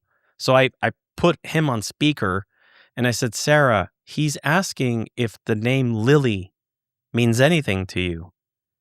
And she looks at me, she goes, yes, of course, I told you today. I said, I know, but tell him. She says, what do you want me to tell him? Yes. She says, yes, that's my daughter in space. And he goes, Luigi, take me off speaker. So I get him off speaker, and I'm talking to him, and she goes, do you still need me? And I looked at her and I said, so that story holds, right? And she got not mad, but she goes, hold on. She goes to the guest room. She had brought her binder with all her drawings, and she pulled out the drawing she made of Lily, which I could share so you could show. And I have this drawing. And I said to him, I said, hold on a second. I'm going to do you a favor. I'm going to send you something. So while I snap a picture of that drawing and I'm about to text him, he texts me a picture of a little girl. Now that I cannot share because I don't have the right to do that. I swear to you, well, you've seen it. They are an identical match. The drawing and the picture are identical. It's the same person. And I remember going to him, I sent him the drawing. He doesn't see that I sent him the drawing because he sent it and took the phone, put it up on his ear. So he doesn't know that I just texted him a picture. And I'm looking at it and I go, dude, is that the little girl that you've been asking me to? He goes, yes, and I can't talk about it more. And I said, but what's her name? He says, her name is Lily. Now, that blew me away because he kept saying she's not from here, blah, blah, blah. And again, disclaimers, this is weird. This is all very strange stuff. Like, you cannot make this stuff up. They didn't know each other. Nobody knew each other. There's no way this was a coordinated, attack on my, investigative skills or knowledge of this phenomenon. This was weird. So I'm looking at this going, what the fuck? So Sarah's right next to me. And I have the picture of the little girl. And I just go, Sarah, do you know? I didn't finish saying, do you know? She went, like she screamed. And she goes, oh my God, that's her. Where is she? And I'm like, well, what do you mean? She goes, that's her. That is 100% her. Where is this little girl? She freaked out. And I got goosebumps. I'm like, well, hold on a second. She goes, no. She goes, there's something I never told you. I said, what? She goes, I have to tell you something. This is really freaking me. She's got tears in her eyes. Now, my cousin and Lisa hear this. They run because they hear her screaming and she's crying. And she's like, that is her. Now, the cop is on the phone going, is she saying that she knows this little girl? And then I said, check your phone. And he checks his phone and he stops the car. He goes, oh, dude, I just pulled over. He goes, what the fuck is this drawing? I said, it's the drawing she made of this little girl that she met on a spaceship. And he said, there's no fucking way. I go, yeah. He goes, what's going on? If you see them together, they're identical. There's no way that could have been just some fucking magical. No, you're a magician. That's a pretty big magic trick if that's a magic trick. I mean, it's well beyond a conventional coincidence. Yeah. So now it goes into territory where you got to start to maybe think, oh, maybe there is something here. That was hard for me to completely ignore because I'm looking at images now that are matching. And once again, you're confronted with this really bizarre reality that she had presented about her lineage, her alleged lineage. And that is about to get confirmed. And so let's hear it. So again, disclaimers. And so we hang up the phone. She starts crying. She says, I never told you this, but the reason why I chose to come to Quebec was not just because of my boyfriend. Is I was in Germany on a hike, and she said, on my hike in the German forest, she said, I asked them, where do I find her? And she goes, I looked down on my hiking boots. And she goes, you know those little flags that you put in a cocktail drink? They have like, it's like a toothpick with a flag on it. She goes, there was a little Canadian flag stuck in my hiking boot in the middle of a forest in Germany. And so she said, I have to go to Canada. That's what made her come to Canada, which is really weird. So again, is that true? That's what she said, right? But it's still interesting. So the next day she leaves, and she leaves reluctant. Like, she doesn't want to leave, but she leaves because she wants to meet this little girl. Now, I don't have any information, so I'll clearly call him back. And he says, look, I'm not really supposed to tell you who she is, and the mother doesn't want anybody to know who she is.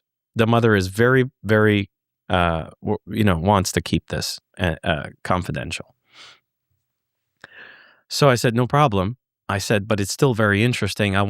Is there a way to, he says, let me see if I can make you speak to her friend, the mom's friend. So I get invited, maybe a day or two after this, to go and meet with her mom's friend. Her mom's friend knew nothing. Nothing about Sarah, nothing about me, nothing about anybody. He just said, somebody would like to talk to you. Is it okay? And she was like, what? So when I remember when I arrived at her place, she was like very confused. Who are you and why are you here? And I said, it's so awkward. I just have questions about a friend of yours. So I don't have questions for you. I said, I'm being told that so-and-so doesn't want to talk with anybody about her daughter. And as soon as I said that, she goes, oh, you're talking about Lily. Okay. Like, she knew. And I thought, okay. I said, I want to tell you who I am. I said, I'm a guy who's done a lot of work in the past investigating weird phenomena. I'm, got to know him, who's a police officer who got me these pictures. She knew about the pictures. He had explained to her. It's the only thing she knew about is his link to me was these pictures. And her husband is there. And I said, look, there's this woman I got to meet. It's confusing me. I'm struggling with it. So I'm going to tell you something that absolutely is going to freak you out and make you not, it's going to put more questions than answers in your head, but I have to say it. This woman came up to me and said that she was the daughter of Mary Magdalene and Jesus Christ. And the woman went like that. And I was like, why did you just react like that? And she says, keep going. I said, no. I go, no, I'm not going to keep going. Why did you just react like that? And she looks at her husband, and there was like a long pause in the kitchen. And she looks at me and she says, her mother was introduced to her daughter on a spaceship, and it was Jesus who introduced her to her daughter. And she doesn't talk about anything else but Mary Magdalene all the time. Even the cop was like, hey, what? Like, it was just this weird, this is the thing that I believed the least out of the whole story. And here is this sudden, what the fuck did you just say? She says, I'm not allowed to get into it. I can tell you that there's something special about the little girl and that the mother met her on a spaceship. That's all I know, and that she's obsessed with Mary Magdalene. Now, that's a lot to take in, okay? It's a lot to take in because now I'm meeting another person. The cop clearly didn't say anything.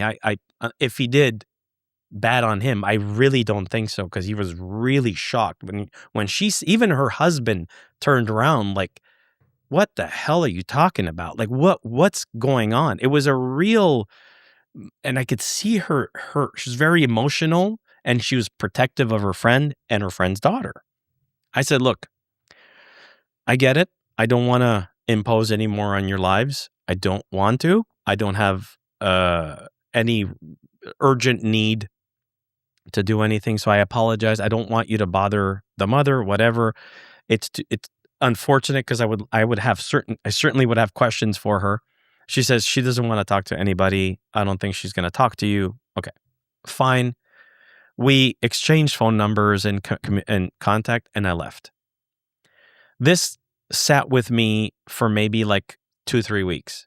I was like, what am I doing with this? And Sarah was calling me, and I didn't want to say to Sarah.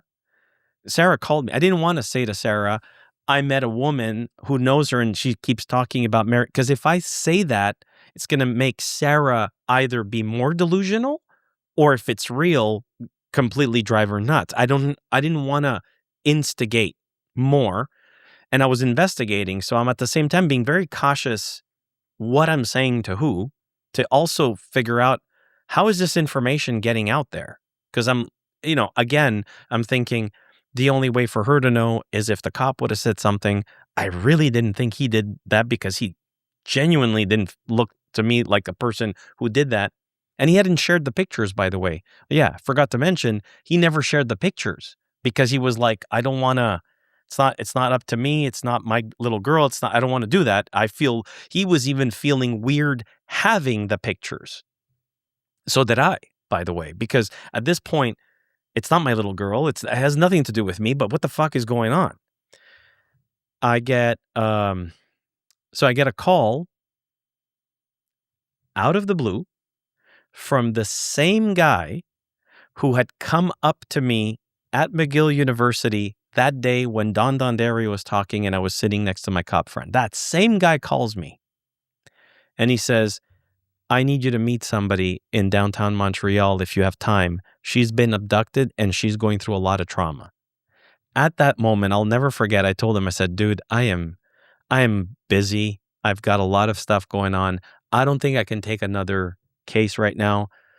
He's like, you really need to. You really, really need. He kept saying, you really need to.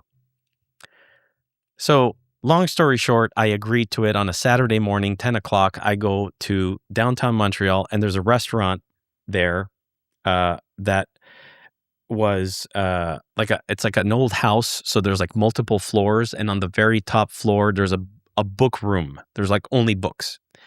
So he said, meet us up there. So I went all the way upstairs and I walk into this room. It's me, him, the owner of the restaurant, and this girl. Now, this girl has got her back to me and she's looking at the books. She's young. So nobody knows anybody, really. I guess he knew that I had to get introduced. So she turns around. She says, oh, hello. And I should just make a quick pause. During that week, I kept seeing, I know this is going to sound really cheesy and corny, but I kept seeing 444 on my phone. Every day, I kept seeing 444. And I started screenshotting it because I'm like, why am I always seeing this? It was just a number that kept appearing. So I remember screenshotting 444. It had no meaning to me, but I just remember doing that week. So anyway, it's a side note. It's important. So she turns around. She's a nice young girl. She introduces herself. Her name is Emily. Not Emily Tremp, another Emily. And nice to meet you. We sit down and we say, why don't we do an introduction? So it starts off with me. Hi, I'm so-and-so, and I've been doing this for a long time. Then it goes to the guy who's invited me, and then the owner of the restaurant, and then it gets to her. And again, disclaimer, I'm reporting what happened. She said to me, my name is Emily, and I have been visited by them on multiple occasions. I am not from Montreal, but I was told to come to Montreal. And she looked right at me, like at that moment, and she says, and I want to start by saying that 444 is very important. And I was told to come to Montreal because there's a little girl here called Lily, and her mother's Sarah, and she's the daughter of Mary Magdalene.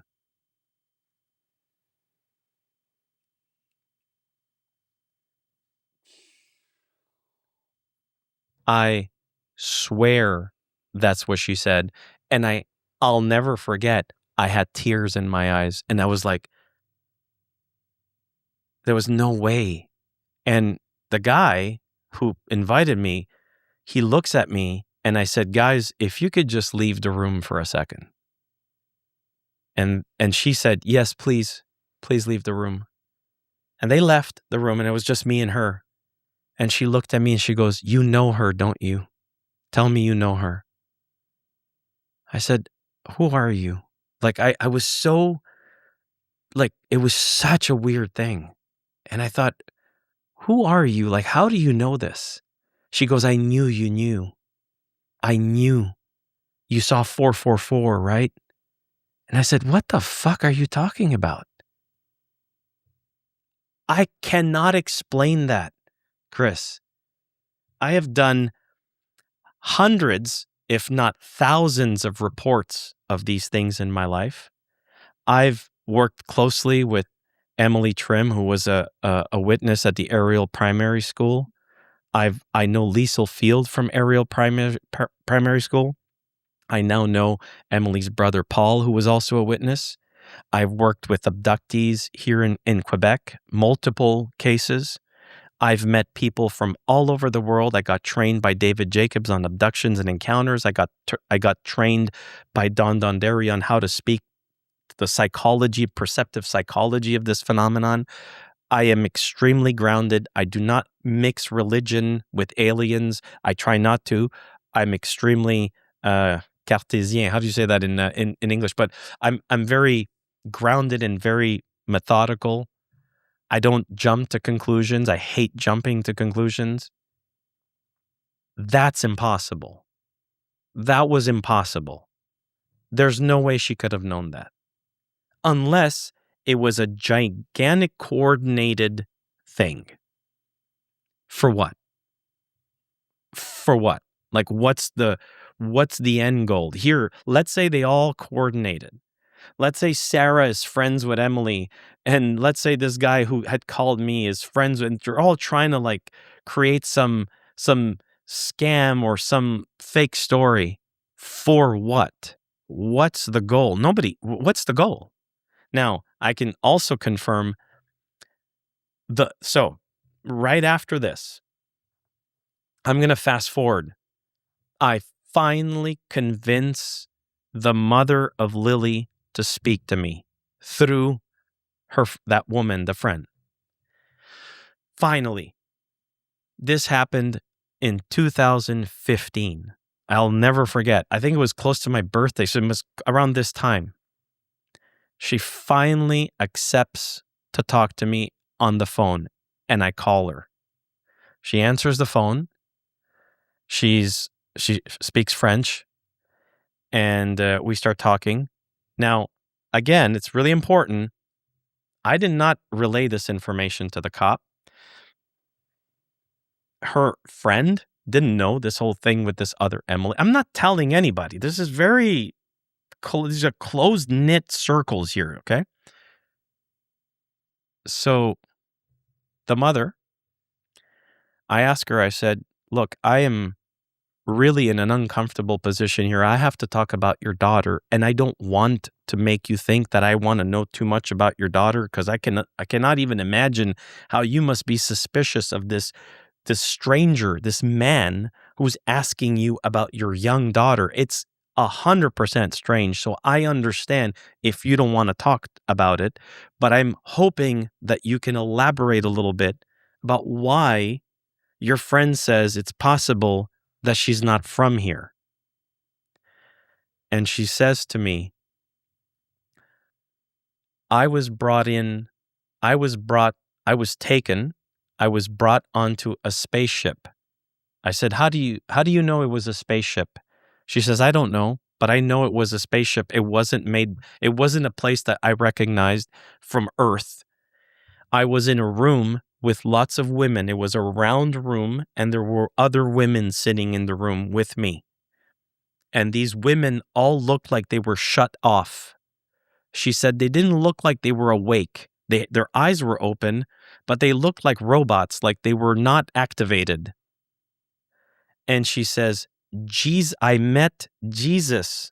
He came into the room and said to me, you are about to become a mother, and I will introduce you to your child. he left the room, and the little girl ran into the room and said, Maman, Maman, je m'appelle Lily. Mommy, my name is Lily. And she says, that's how I met her on a ship, and I was returned, and I was impregnated by my husband, and I had her. And she ended up looking identical to the little girl I saw on the ship. Everything I just said throughout this whole story doesn't make any sense. But there's no way these pieces of information should make connections. If all of this is completely nonsensical, why does it start connecting dots? Why is it? And then I also eventually, sorry, I forgot to say, I also asked her, do you believe are you a Catholic? Are you Christian? And she says, not practicing. She says, but I do feel a connection to Mary Magdalene. I don't know why. And she kept saying, I feel a connection to Mary Magdalene, but I don't know why. She goes, so I have a lot of thoughts about her. She's not a crazy woman, by the way. By the way, I eventually did meet her years later. I not only met her, spoke to her husband. Her husband is a billionaire, by the way, who's a very wealthy man, very, very wealthy. Okay. You would very protective of their kids, which is normal, completely normal. You met the kid? I met her one time. Believe it or not, out of all places, I met her in a church. I met her in a church because it was a Christmas, it was a Christmas event here in the Laurentians. Here? Here. I met her here in the Laurentians, and I was going to meet the mother. And when I finally saw the mother, because I had seen a picture of her, I recognized her. I walked up to her, and boom, she shows up. The little girl shows up, and I was just like, her eyes are so beautiful. She has blue, like super blue eyes. And the little girl looked at me and just turned around and ran away. I didn't even want to talk to her because I was like, I do not want the mom to ever feel. Yeah, so weird. It's so weird. So I did not even address her. I only addressed the mother because for me it was super critical that I do not. There's a boundary there, and I'm not going to go beyond it. Yeah. And I remember meeting her. Very nice woman. Very, very sweet. French Canadian.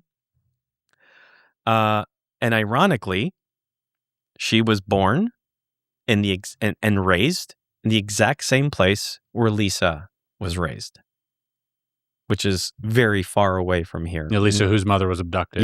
Yeah, very far away from here, north of Quebec. Lisa, who's also 6'3". Yeah, 6'3", blonde, blue eyes.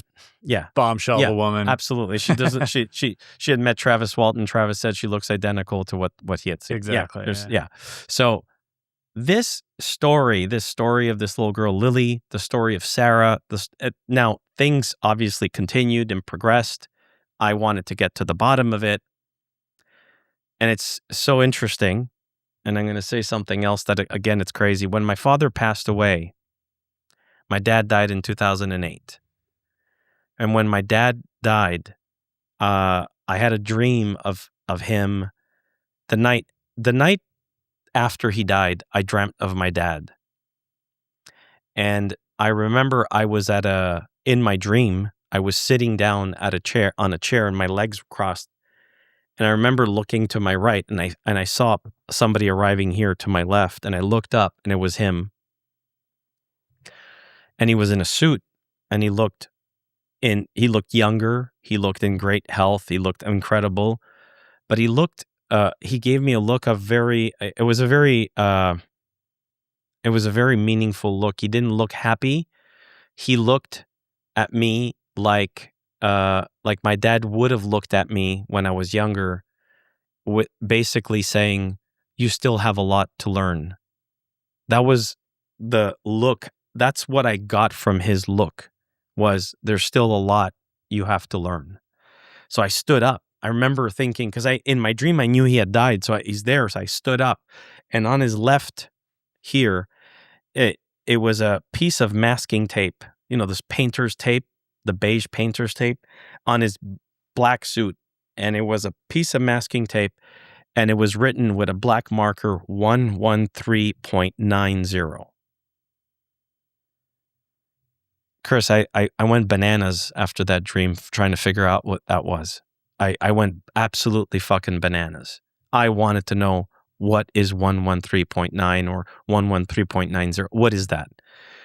I spent while all this was going on, I was always thinking, I've always had that in the back of my mind. I used to have that in the back of my mind every single day that I would wake up. My dad showed me a number. It means something. To me, it was like, that means something. What is it? Is it a radio station? Is it, what is it? And it was never clear. And so Sarah calls from Great Britain, says, I'm going to be going to the United States. I have to go see a friend of mine in New Jersey. And I thought, oh, that's not too far away. She says, would you like to come to see me? And I said, I'd love to. So I called Emily, and I said, Emily, there's this woman. Would you like to come with me? We'll go. It was a bed and breakfast. They were staying in New Jersey at a bed and breakfast, and I said, she says, let's go. So it was like it made those decisions in an hour, right? Sarah arrived in New Jersey. She was staying with a friend of her, a friend at an Airbnb with a friend of hers. And Emily and I arrived. And so she meets Emily. And this is, how are you? How are you? We're sitting there. And this is really strange. Emily had some type of really good friendly connection with Sarah. So they were always laughing and talking, and they really got along. This guy Ken get in his truck, and he goes, and Sarah goes, hey, Luigi. She goes, you like crystals, don't you? Because I collect expensive crystals. And I said, yeah, you remember that, because she had come to my house, and she had seen some. And she says, there's a crystal cave not too far away. Ken told me, and we could go there, and there's like a bunch of crystals. And I thought, a crystal cave? How weird is that? I said, let's do it. Let's go. Nothing else to do. It was snow. It was some snow out. So we get in the truck and we're driving. And on our way there, dude, I can't make this shit up. I go, where is it, by the way? Where's the crystal cave? Oh, it's in Bethlehem, New Jersey. Wait. I swear to God. Wait. I'm like, right? So I'm like, you guys are all fucking putting on a show. It's like, it's in Bethlehem, New Jersey. I go, you're kidding, right? And he goes, no, why? Because for him, he lives there. He's like, it's just a name. And Sarah, she's in the front seat, turns around and she goes, you find that funny, don't you? And I'm like, shut up. Like I was joking around with her. So we're in the truck, and it's a good half an hour from where we were to get there. And I suddenly bring up the fact that I've been for the longest time trying to figure out what this 113.9 means. And I'm talking to Emily in the back seat, going, yeah, this is something that I've always been curious about. And Sarah just turns around and says, oh, I know what it is. Do you want to know? And I'm like, I hate you. Because if it's going to make sense, it's going to really it was starting to piss me off. She says it's in the Bible. I never had thought about the Bible. And I'm like, the Bible? She goes, Psalms 113.9. Read it. It talks about you. And I thought, what?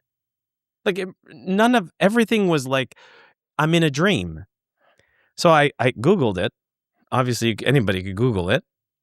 It's he who gives he who cares for barren women that have children not by men. Like the Virgin Mary is a barren woman. And I found that interesting because I'm like, every time I used to do abduction cases, it's women who either got impregnated or had these fetuses taken away from them, but they weren't having these kids with their husbands. Wow. Which I found really weird. So, and I looked at her and I said, "You remember a verse like the Psalms, you know?" She goes, "Of course, I know all of it." It's just a weird thing. So we finally get off. The exit to go to Bethlehem I took a picture of it. I have it somewhere. It's Virgin Mary exit. I swear to you, I can't make this shit up. So that was my trip to go see Sarah in New Jersey. Okay? So obviously, you know, I went back. I met with Donderi and I said, "Look, this is insane." Don? Yeah, Don, sit down. I said, "Don, this is not normal."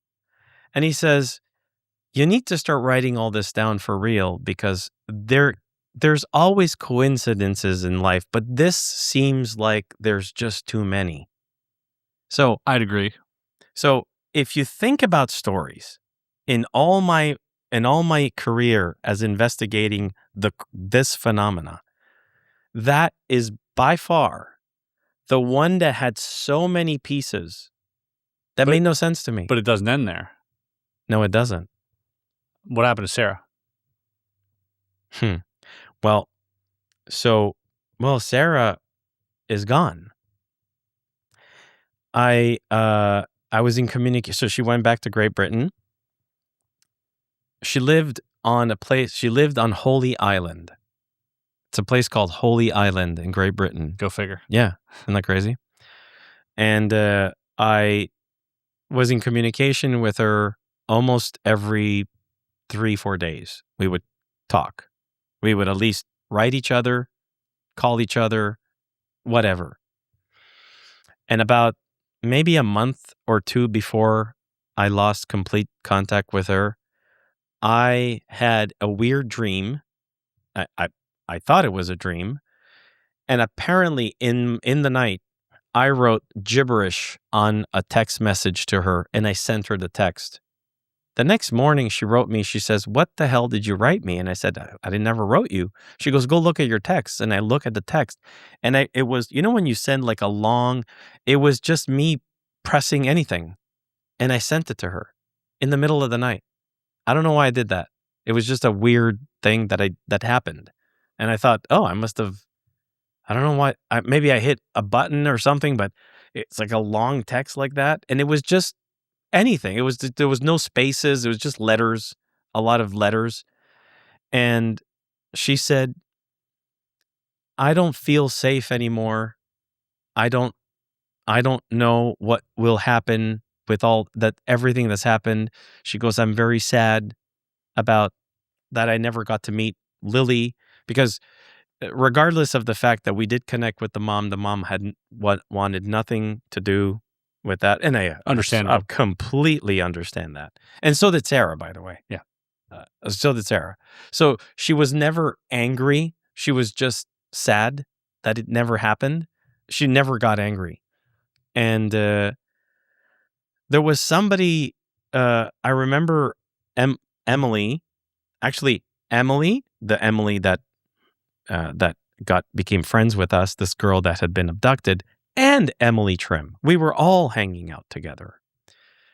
And I'll never forget, we were all in Montreal together, and we got word that Sarah was being threatened. Somebody was threatening Sarah. Some crazy person. I don't know what happened. And she said, "I'm going to try my best to lay low." And I thought, okay, well, let's stay in touch. And you reach out to me. I never heard back from her ever again. I reached out to people on Holy Island. It's very small, by the way. Nobody's ever been able to give me her information or what happened to Sarah. I knew her address. Nobody ever saw her again. So she vanished. There was also, wasn't she, were there like strange men? Yeah. Looking for her? Yeah. So I was going to bring it up, but yeah. Oh. So yeah, that happened before I met her in Quebec. Or yeah, it was right before I met her in Quebec. When she was on her way to Quebec, she landed in New York City. Flying to North America, the plane landed in New York. From New York, she was going to come to Quebec, which is not far. She ended up staying in New York for a day, and she was at Grand Central Station. And she was sitting there with her luggage. And she said 2 men came close to her and said, what did they say? She said one of them had a ring, a big giant Mason sign, the Masons. So she recognized that on his hand. And he just stopped, looked at her, and said something like, "We know who you are. We know why you're here." And she was like, I don't know who you are. I don't want to know anything about you. Like she's you're in a train station, guys are talking to a girl, most of the women will just be like, fuck off, leave me alone. But she said they were very weird, like they were aware of who she was. It wasn't like they were trying to take her, but she said they knew me. They knew who I was, and I was there to go up to Quebec, and that they were saying, we know who you are, we know where, basically we know where you're going. And that was it. That was, if I remember correctly, that was the interaction with these guys. She had another interaction when she was on Holy Island, where there was a man and another guy in a car. So there was 2 people, one in a car and one outside, that were following her all the time. But she said they didn't look like they belonged on Holy Island, didn't look like people from there. So she had mentioned that to me a few times, and she was worried about it. I don't know. I don't know what to make of it. There's a lot I'm not saying in the story, because if I start elaborating on everything she described to me over the course of time that I knew her, and all the drawings that she had made for me and all the information, it's enormous. Okay. The reason why this is the first time I'm sharing this, by the way, and it's with you. So I really, I know you're going to have the right disclaimers out for this, but I'll never believe that was just coincidence. I'll never believe that was just some type of random interaction with people. I don't know what happened. I don't know what it is. I don't pretend to know what it is, but I can say this. It's probably the reason why I left the field permanently, because after that, and after losing my friend Emily, which is the Ariel case, I didn't want to investigate this anymore. I got enough out of this field that I said, I'm just going to tell stories now. I'm going to make the stories come to life. I don't think we're ever going to get to an answer on these things. I don't think the government is going to give us an answer on the nuts and bolts, and I don't think that the aliens are going to give us an answer as to why Mary Magdalene fits into the picture. I don't think we're going to get that. In fact, I forgot to say one thing out of this story. After I met with the friend of the mother of Lily, I had gone to Toronto to see Emily Trim. Emily had no idea at all that I was working on that. At all. Absolutely zero. And I went to her house. She lived in Etobicoke at the time. And I went to pick her up. Emily Trim from Rua, Zimbabwe. And I'll never forget, she walked it. She climbs in the front seat, and we were super happy to see her. I have pictures of that night with her. I really miss Emily. And she brought her diary with her in the car. It was a red book. And I remember asking her, what's that? She goes, oh, it's my diary. I said, why did you bring it in the car? She goes, because I wanted you to read it. It was okay. I appreciate that, because she says, you always ask me questions. If you read my diary, you'll have some answers to a lot of things, because I write a lot in it. It's very personal. And I said to her, I said, can I see it? And she says, absolutely. And she opened the page. I'll never forget. I hope her mother still has it. She opened the book, and in big black, like she wrote it with a black marker, and she wrote it super big on both pages. She went on both pages without knowing anything. She wrote Mary Magdalene on both pages. And I looked at her, and I remember saying, why did you write that? She says, because it has everything to do with that.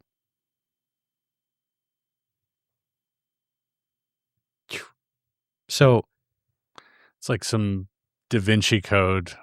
I mean, it's so wild. It's exactly. It was interesting once you told me too that you went to the Vatican.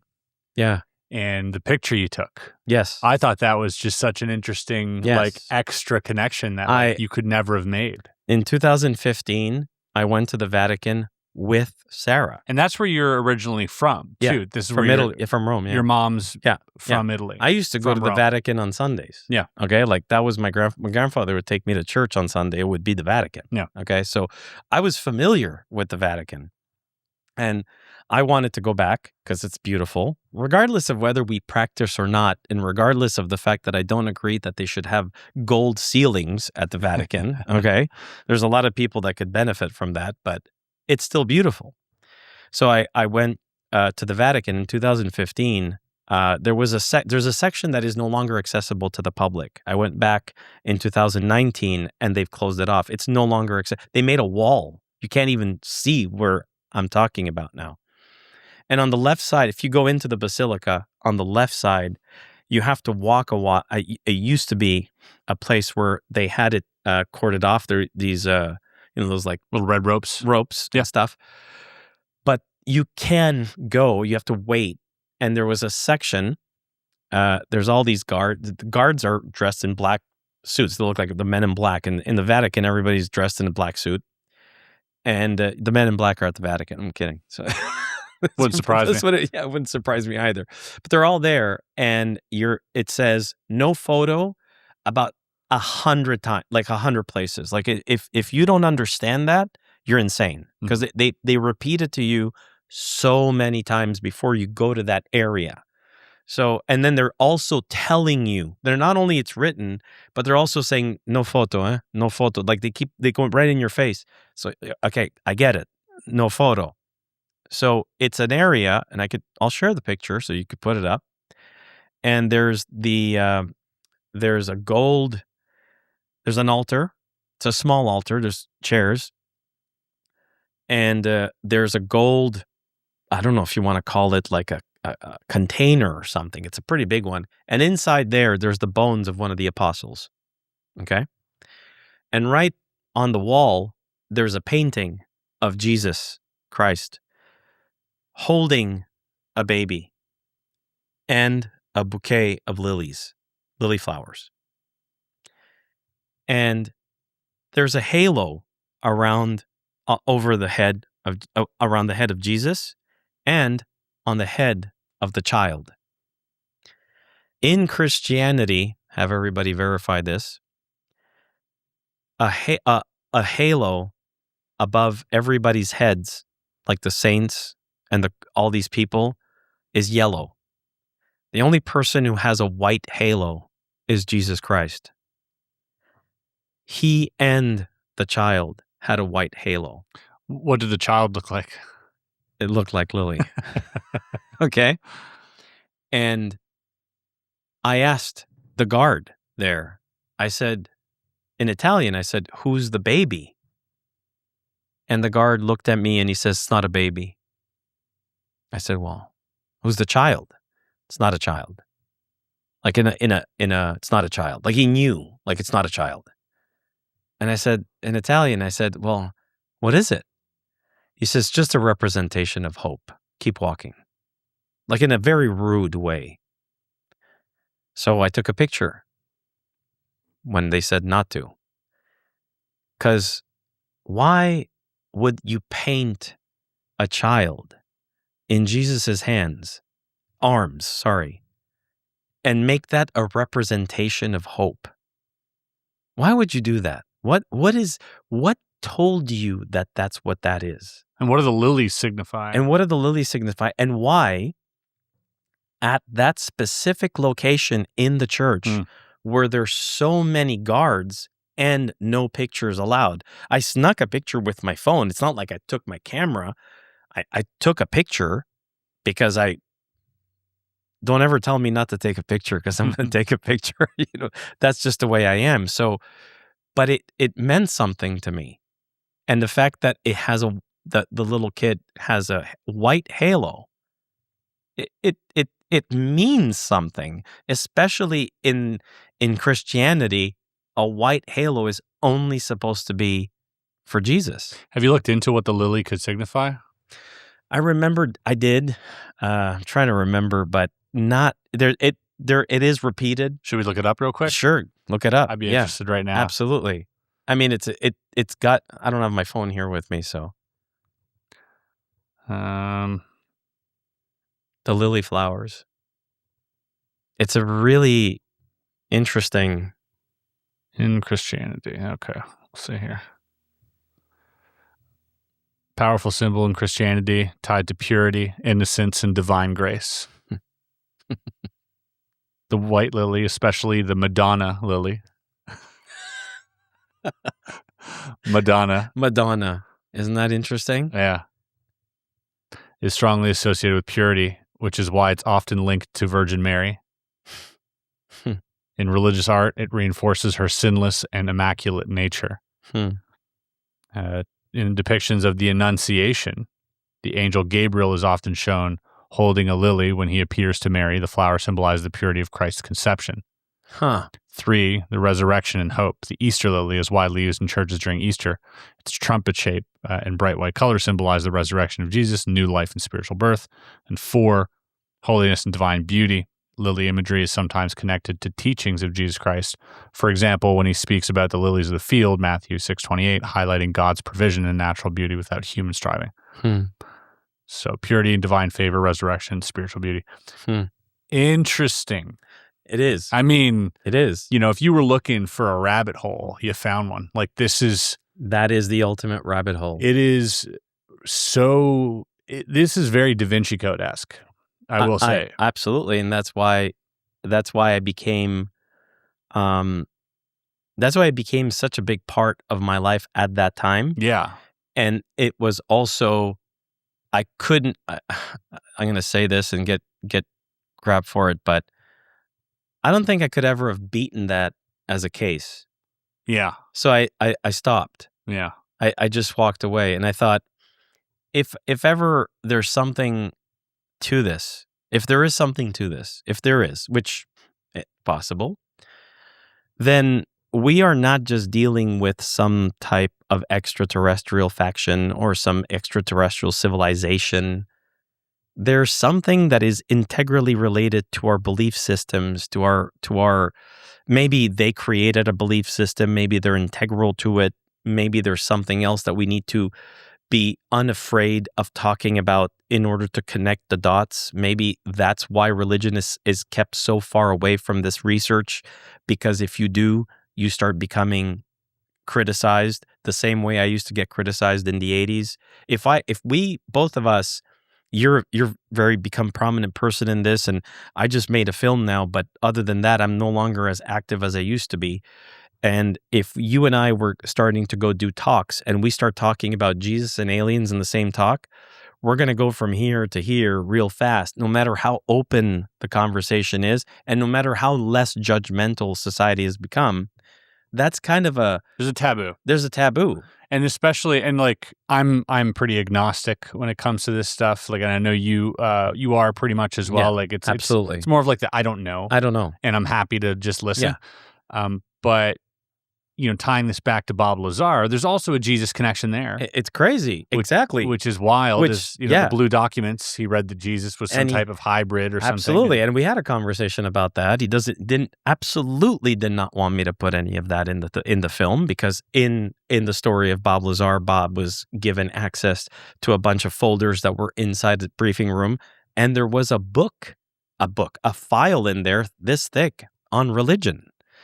And Gene Huff covered that a lot in my interviews, and you're going to see that on our We Are Not Alone channel. But Gene Huff says the way it was written, because he remembered how Bob said that it was written, it says, the Christian God as you know him doesn't exist.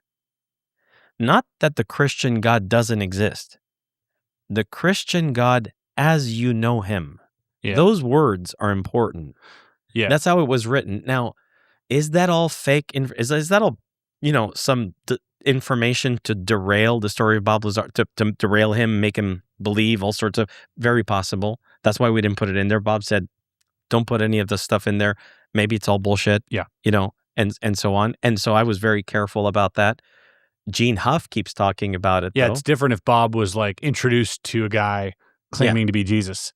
And then he would talk about it. Yeah. Because then Bob would be like, no, there was a guy who said he was the name of Jesus. Right. But that's not just the case. Like he worked in a craft. He's like, I'll talk about that because I could touch it. Yeah. But that was not the case. Yeah. So there's a whole book about, I also have I did not think we'd be talking about Bob Lazar and Jesus, by the way, before we started this podcast. Bob was going to find out about this and call me. He's going to be like, we need to talk. Keep my name out of your mouth. But there was also a conversation with Bob. Well, not with Bob. Well, yeah, with Bob about those documents. Something to do, and it was also with Gene Huff. Gene Huff remembers a lot of it because when Bob used to go home, would tell Gene all this stuff. Gene's is a historical record in human form. Yeah. Like that guy remembers what he ate on December 22nd, 1974. Like he's incredibly accurate he's super, super smart guy. And Gene remembers everything. And he said, they were talking about the fact that Jesus was left here. It was something about so like left behind with somebody else, and in the process of me making this film, I had the opportunity and the honor, not just that, because it was a privilege to meet with him and talk with him, to meet with Lane Keck, who was the hypnotist who hypnotized Bob Lazar after all this happened. Right after we're talking April of 1989. So this was like, right there. And Bob did a few sessions with him, and the reason why he did that, the reason why he had done that was because he said, he just wanted to see if the regressions could clarify more memory. I mean, he said, I was shown so much stuff that I couldn't remember everything, which is normal, obviously. So Lane did those regressions, took notes, handwritten notes at the time. And when I interviewed Lane Keck, who, by the way, is an incredible person, wonderful man, very thankful that he participated. We were not able to put him in the film, but there will be an episode that's going to follow with Lane and all the information that he provided to us. And he said, I have all the original notes that I have never shown anybody. I was really curious, and I said, do you have them on hand? He says, I do. He says, if Bob gives me permission, I will share them with you, and you would be the very first person I ever share them with. So I said, of course I'll ask Bob. So I connected them back together. They hadn't talked in a long time, so they were super happy just to connect. Bob said, no problem. You could give them all to Luigi. He just asked me, he says, look, he goes, there's a couple of things in there that are not to be put. Obviously, he's getting hypnotized private stuff of his life and whatever. In those documents, and I'm not saying I'm going to be making them public if they don't want, because it's actually unethical to do so. So I'm not going to do something like that unless they say, sure, go ahead. And I would always need both of them to vet it, because it's Bob's life plus it's Lane's work. So it's not, but I got to read them. I think I even shared some with you. And there's information about Jesus and who he is and where it comes from and why he was left here. And I mean, it's very strange. It's very strange. It's very strange. And why would it be in government documents? Yeah. So who knows? Yeah. Who knows? You know? I don't know, but I'm having fun trying to figure it out. Oh, you know what I mean? Yeah. I getting to the answer, I feel would just like, it's kind of like the in The Hitchhiker's Guide to the Galaxy, the book by Douglas Adams, there's this machine that they use to punish people, and it's called a total perspective vortex. And what it does is that it puts you in perspective of how small, infinitesimally small you are compared to the vastness of the universe. And you start to comprehend it. And the fact that you comprehend it literally drives you crazy, and it like blows your mind, literally blows your mind. You become completely useless. And I feel like the answer might be akin to the total perspective vortex. And so I although the pursuit of it I think is healthy, I think the most unhealthy thing is probably finding out what it is. I think so. And in fact, it's almost similar to what my dad told me at a certain point before he passed. And I remember I went and visited him, and he was in a hospital bed. He sat up and looked at me, and he says, "I've learned so many things in this life that I've learned that I haven't learned anything yet." And he says, "I understood." Sorry, because I'm saying it from Italian. "I've understood so many things in this life that I've understood that I haven't understood anything yet," which is very Socratic circle as well. Very full circle. You know, that is some good philosophy, some healthy philosophy that he had there at the end of his life. Yeah. All right, Luigi, we're going to take some questions from the audience. I mean, let's go. First of all, hey, before we do that, thank you for sharing all that. Oh, it's first time. It's like the second time I've heard this story in full. Yeah. And it blows my mind. And it's one of those things that, like, when you hear, you know, there is a small faction of sort of skeptical individuals who will pick apart every single little thing. Oh, they will. And that's okay. We need those people in life. And there are people that are going to go the other way and completely take it as some dogma. And both are dangerous. And I think both should be approached in similar skeptical ways. And, we just kind of have to find the middle ground here. But regardless of any of that, it's such a cool story. It is. It's the coolest story. It is. Because now we have another question. And I think that's what makes it a cool story. Not because we have some type of answer or because we have a puzzle piece, but because now we have another question. Yeah. And a question is exciting. That's why I love this stuff. Not for the answers. The answers are... Because it's the expansion. Yes. Yeah. I say this to people and they take it the wrong way. Answers are inconsequential. They will not fulfill you. They will not give you what you desire. What will give you what you desire is the ability to ask a new question. And that is so vital in a space that feels saturated, that feels sort of overdone. A new question is gold. That's true. And it's so invigorating. And so thank you for sharing that. Speaking of new questions, I'm going to go turn on this camera. Okay, from Obi-Wan Kenobi. Obi-Wan.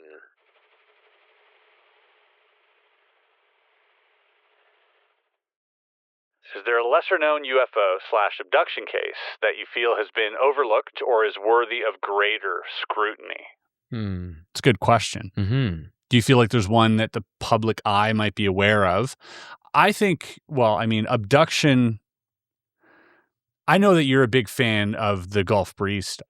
Yes. We touched on that a little bit. Do you think that merits a second look? Yes, 100%. 100%. There's no question in my mind. It merits a second look. What gives you that impression? There was just too many people in Gulf Breeze that had seen the craft flying around there in 1987, 88, 89. There was just too many people. And if there were not so many people in Gulf Breeze that would have seen that craft, I would have said maybe it is a hoax. Maybe he did make it all up. It does look like superimposed images in some cases. So, I remember that case very, very well. Bruce Maccabee, I remember at the time, Bruce Maccabee, who's no longer with us, had investigated the images, and the one image of that craft low to the ground near the road, he had deemed it 100% authentic. He was very serious about that. I remember that, and that had gotten my attention. In addition to that image, there were, I think, 200 to 300 people in Gulf Breeze who saw the craft. You can't make that up. You can't invent 200-300 people. There's not going to be nobody's going to believe that you managed to do that unless it's a film.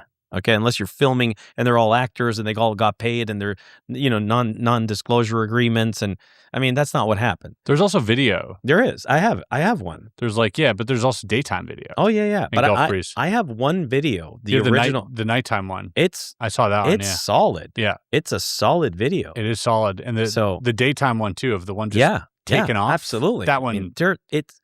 That's one of my favorite videos. That's why I say. We need to find Ed Walters. I haven't heard from him anymore, and I would love a deeper dive in Gulf Breeze. I'd love road trip to Florida. Oh, absolutely! I'm down anytime. For that, I'm down 100%. Yeah, I could use vacation. Yeah.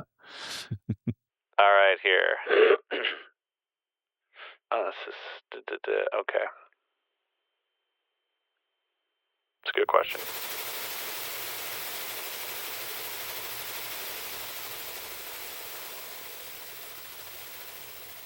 By not quite human, is there any aspect of the phenomena that you've uncovered that you think is vital for people to understand?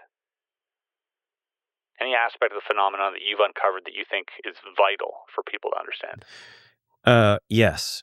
So I think one of the things that is extremely vital, depending on what part of we're looking at, and if we're going to talk about the beings. Okay, we're not going to talk about the craft, the technology, because that's a separate. It's like Bob says, I don't care about the beings, I care about the technology.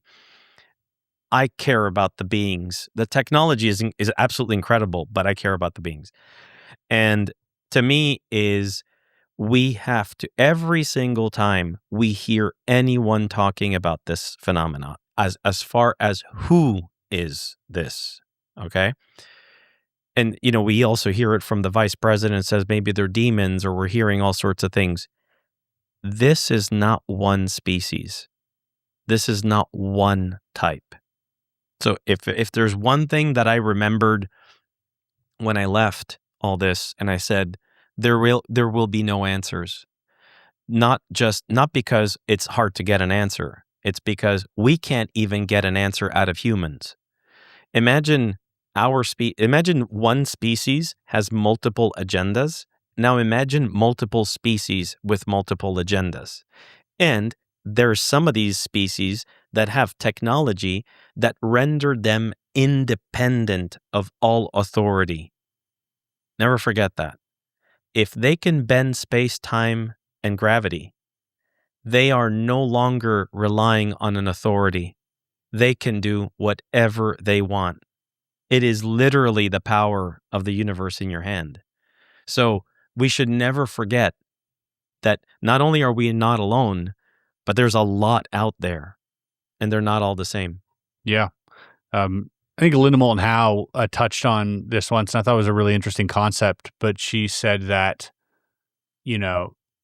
what if some of these aliens are impersonating other aliens? Also, it's a good one. Fuck. That's like, I wasn't ready for that. Blows your mind, right? I was not ready for that. Yeah. Being a reality, but of course it could be. Why not? Absolutely. If you're sitting here being like, "Oh, the Greys hurt me," and you're like, "No, the Greys are benevolent." Yeah, it's because you got those weren't Greys. Yeah. Those were the Mantids, and they were putting a mental projection of the Greys in your head, and they were working alongside and you're like, I don't know where to go with this stuff. That's exactly what what do you call it? Think about Travis Walton. There's like two different beings in the same craft. Or are they two different? Are they two different, Exactly. or are they the same? And one made himself look like he was. How do we know? Yeah, so strange. Yeah. And the last one here by Stan B. Great questions, by the way. Always great questions. Yes.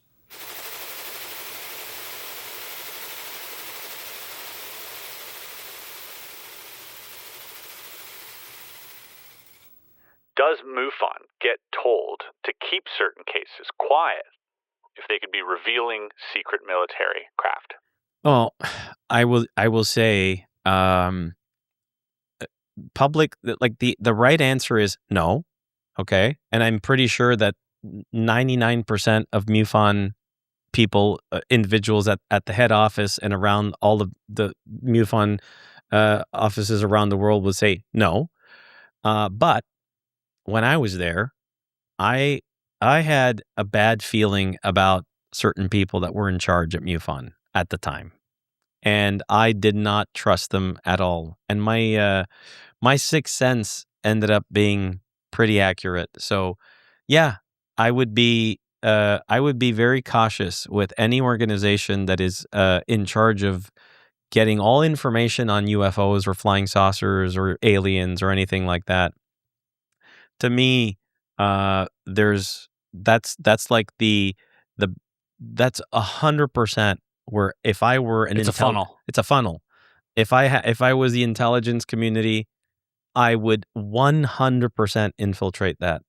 100%. We can assume they have. I mean, absolutely. They have their claws and everything. Absolutely. Whether it's TV and whatnot. And I don't have any evidence of it, so it sounds like conspiratorial, but sure. I don't care. To some level, even if it's not participatory, even if it's only monitoring. Yeah. Do you know what I mean? Yeah. Like for national security purposes, Yeah. if you believe that the phenomenon is real, and if you believe that the government is aware of the phenomenon, then you have to also believe that the government is aware of things investigating the phenomenon. Absolutely. Right. And it's a natural conclusion. And I don't know if you know about I'm sure you do, but you know the story about Robert Bigelow and MUFON? No. So there's in the past, Robert Bigelow gave MUFON a lot of money, and the caveat to it was he was going to receive all the case information before everybody else. What a baller move. So, I mean, that I know was true. And we know Bigelow's ties. So yeah, so who knows, right? Yeah, so is it always the same groups? Is it different groups? Is it a moving machine? Is it fluid? Yeah, that's the thing. But to maybe counteract that a little bit, they never seemed to need MUFON. No, they didn't. They were first on the scene. Well, absolutely. In most cases, somebody would be out at night smoking a cigarette at 2 a.m, see a giant craft over their head, and the first thing in the morning, somebody there. They haven't told anybody. Yeah, and they're there. And someone's like, you didn't see anything. Absolutely. Yeah. Which, by the way, brings me to close this off by saying, I believe that somebody I believe that the ETs or this technology, I don't know who it is, but I believe that technology, which I also believe ended up in the hands of some human component of society, whether it be government, contract, whoever it is, humans got their hands on it, has some type of radar that can perceive consciousness, not just little pieces of metal in the sky. Mm-hmm. I think they can read people. Sure. I think that. Yeah, I would also go on a limb and say that I'm pretty sure they have tech that can predict interactions to a very high degree. Yeah. Using some type of quantum interface, using some type of probability generator, and it is highly accurate. And I'm pretty sure that's, when we talk about looking glass and this type of stuff. Yeah. I had a guy reach out and he left a message on one of these episodes, and I followed up with him. And, he said, hey, I'm so-and-so, and I work for an unacknowledged special access program. And I was like, okay, interesting. And he's, he's a contractor. He's not in the military or anything. And so he's like, I don't want to come forward because we don't have the same protections. And not that those protections work for military people, let's be honest. But he said, he gave me this like really crazy story of how he was in a skiff and like this being appeared and like whatever. But then he goes, we have stuff that I gotta be careful.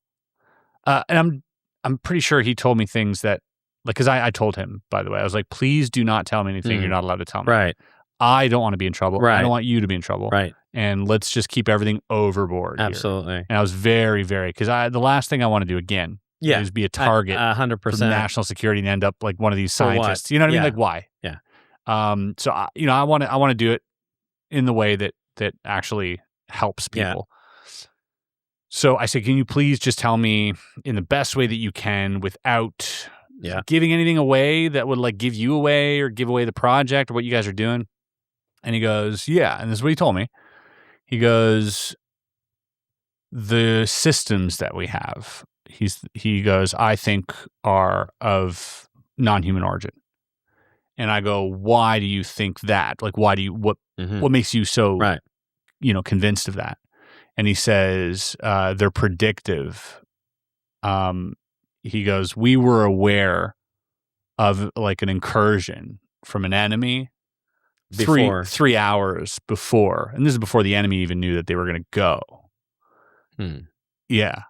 And I go, oh yeah, that sounds like alien tech for sure. Yeah. But it also sounds like some predictive quantum computer. Like if you think of quantum computing and how we're trying to get there, know that the government, whatever we're doing right now, they're 30 years ahead. Yeah. Exponentially speaking in technology, 30 years is a million years. Absolutely. You know, in time. I mean, given to, so they're for sure dabbling with this stuff. So whether it's derived from NHI or not, it certainly feels that way to us now. Yeah.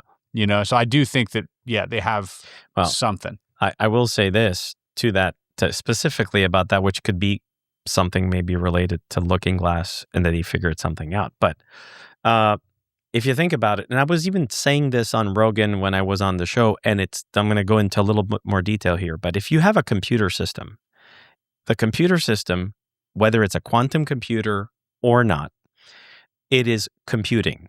A computer system does just that. It computes. It has a million trillion operations that it has to compute to provide you some type of data, right? Everything has to do with speed. Everything has to do with time. We are constantly trying to make that computing faster. Yeah. That way, we have an answer faster, right? Because that's what it's all about. That's the reason why we haven't gotten to interstellar travel, is because we're still not fast enough in computing. If you have a technology like they had at S4, where if you consider the reactor, which is being utilized for propulsion purposes, but could be utilized for other reasons as well. Yep. So they had Looking Glass and Sidekick. And if you consider Looking Glass, it's time dilation. Or it's the observation of time dilation. If you are able to integrate that technology in a computer, not in a computer. If the candle froze at S4, but you could still see the photons, if there's a black hole because you can remove light and there's nothing happening there, if the mechanical watch that was put by the emitter stops ticking because it stops time, could we not utilize the technology to create the fastest computer ever where it will predict the future simply because it's stopping time? So something that would need 18 million years to compute can happen instantly with something like this integrated. Yeah, time doesn't count anymore. Yep. So I certainly believe that they messed with that because it's an incredible weapon. Yeah. It's a quantum computer. Absolutely. And explaining a quantum computer to someone 100 years ago would look like a looking glass. Yeah. Right? Stare into the magical mirror. Right? Yeah. that's what it would look like. Absolutely.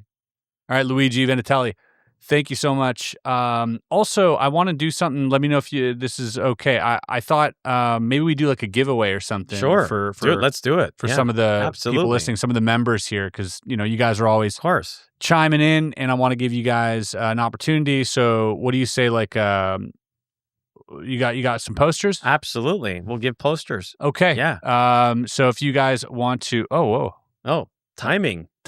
Wow, that's cool. If you guys want to win some posters, first of all, you got to be a member. So it's a members thing over here, and just leave a comment. I'll grab some of you there, and then we'll hook you guys up with some S4 posters courtesy of Luigi and S4 the Bob Lazar Story. Go check it out. Go check out wearenotAlone.com. It's a very exciting platform. I'm looking forward to helping, being a part of it, but also seeing it grow. Yeah. I think it's really great. And thanks so much for your time, Luigi. Thank you. I really appreciate it.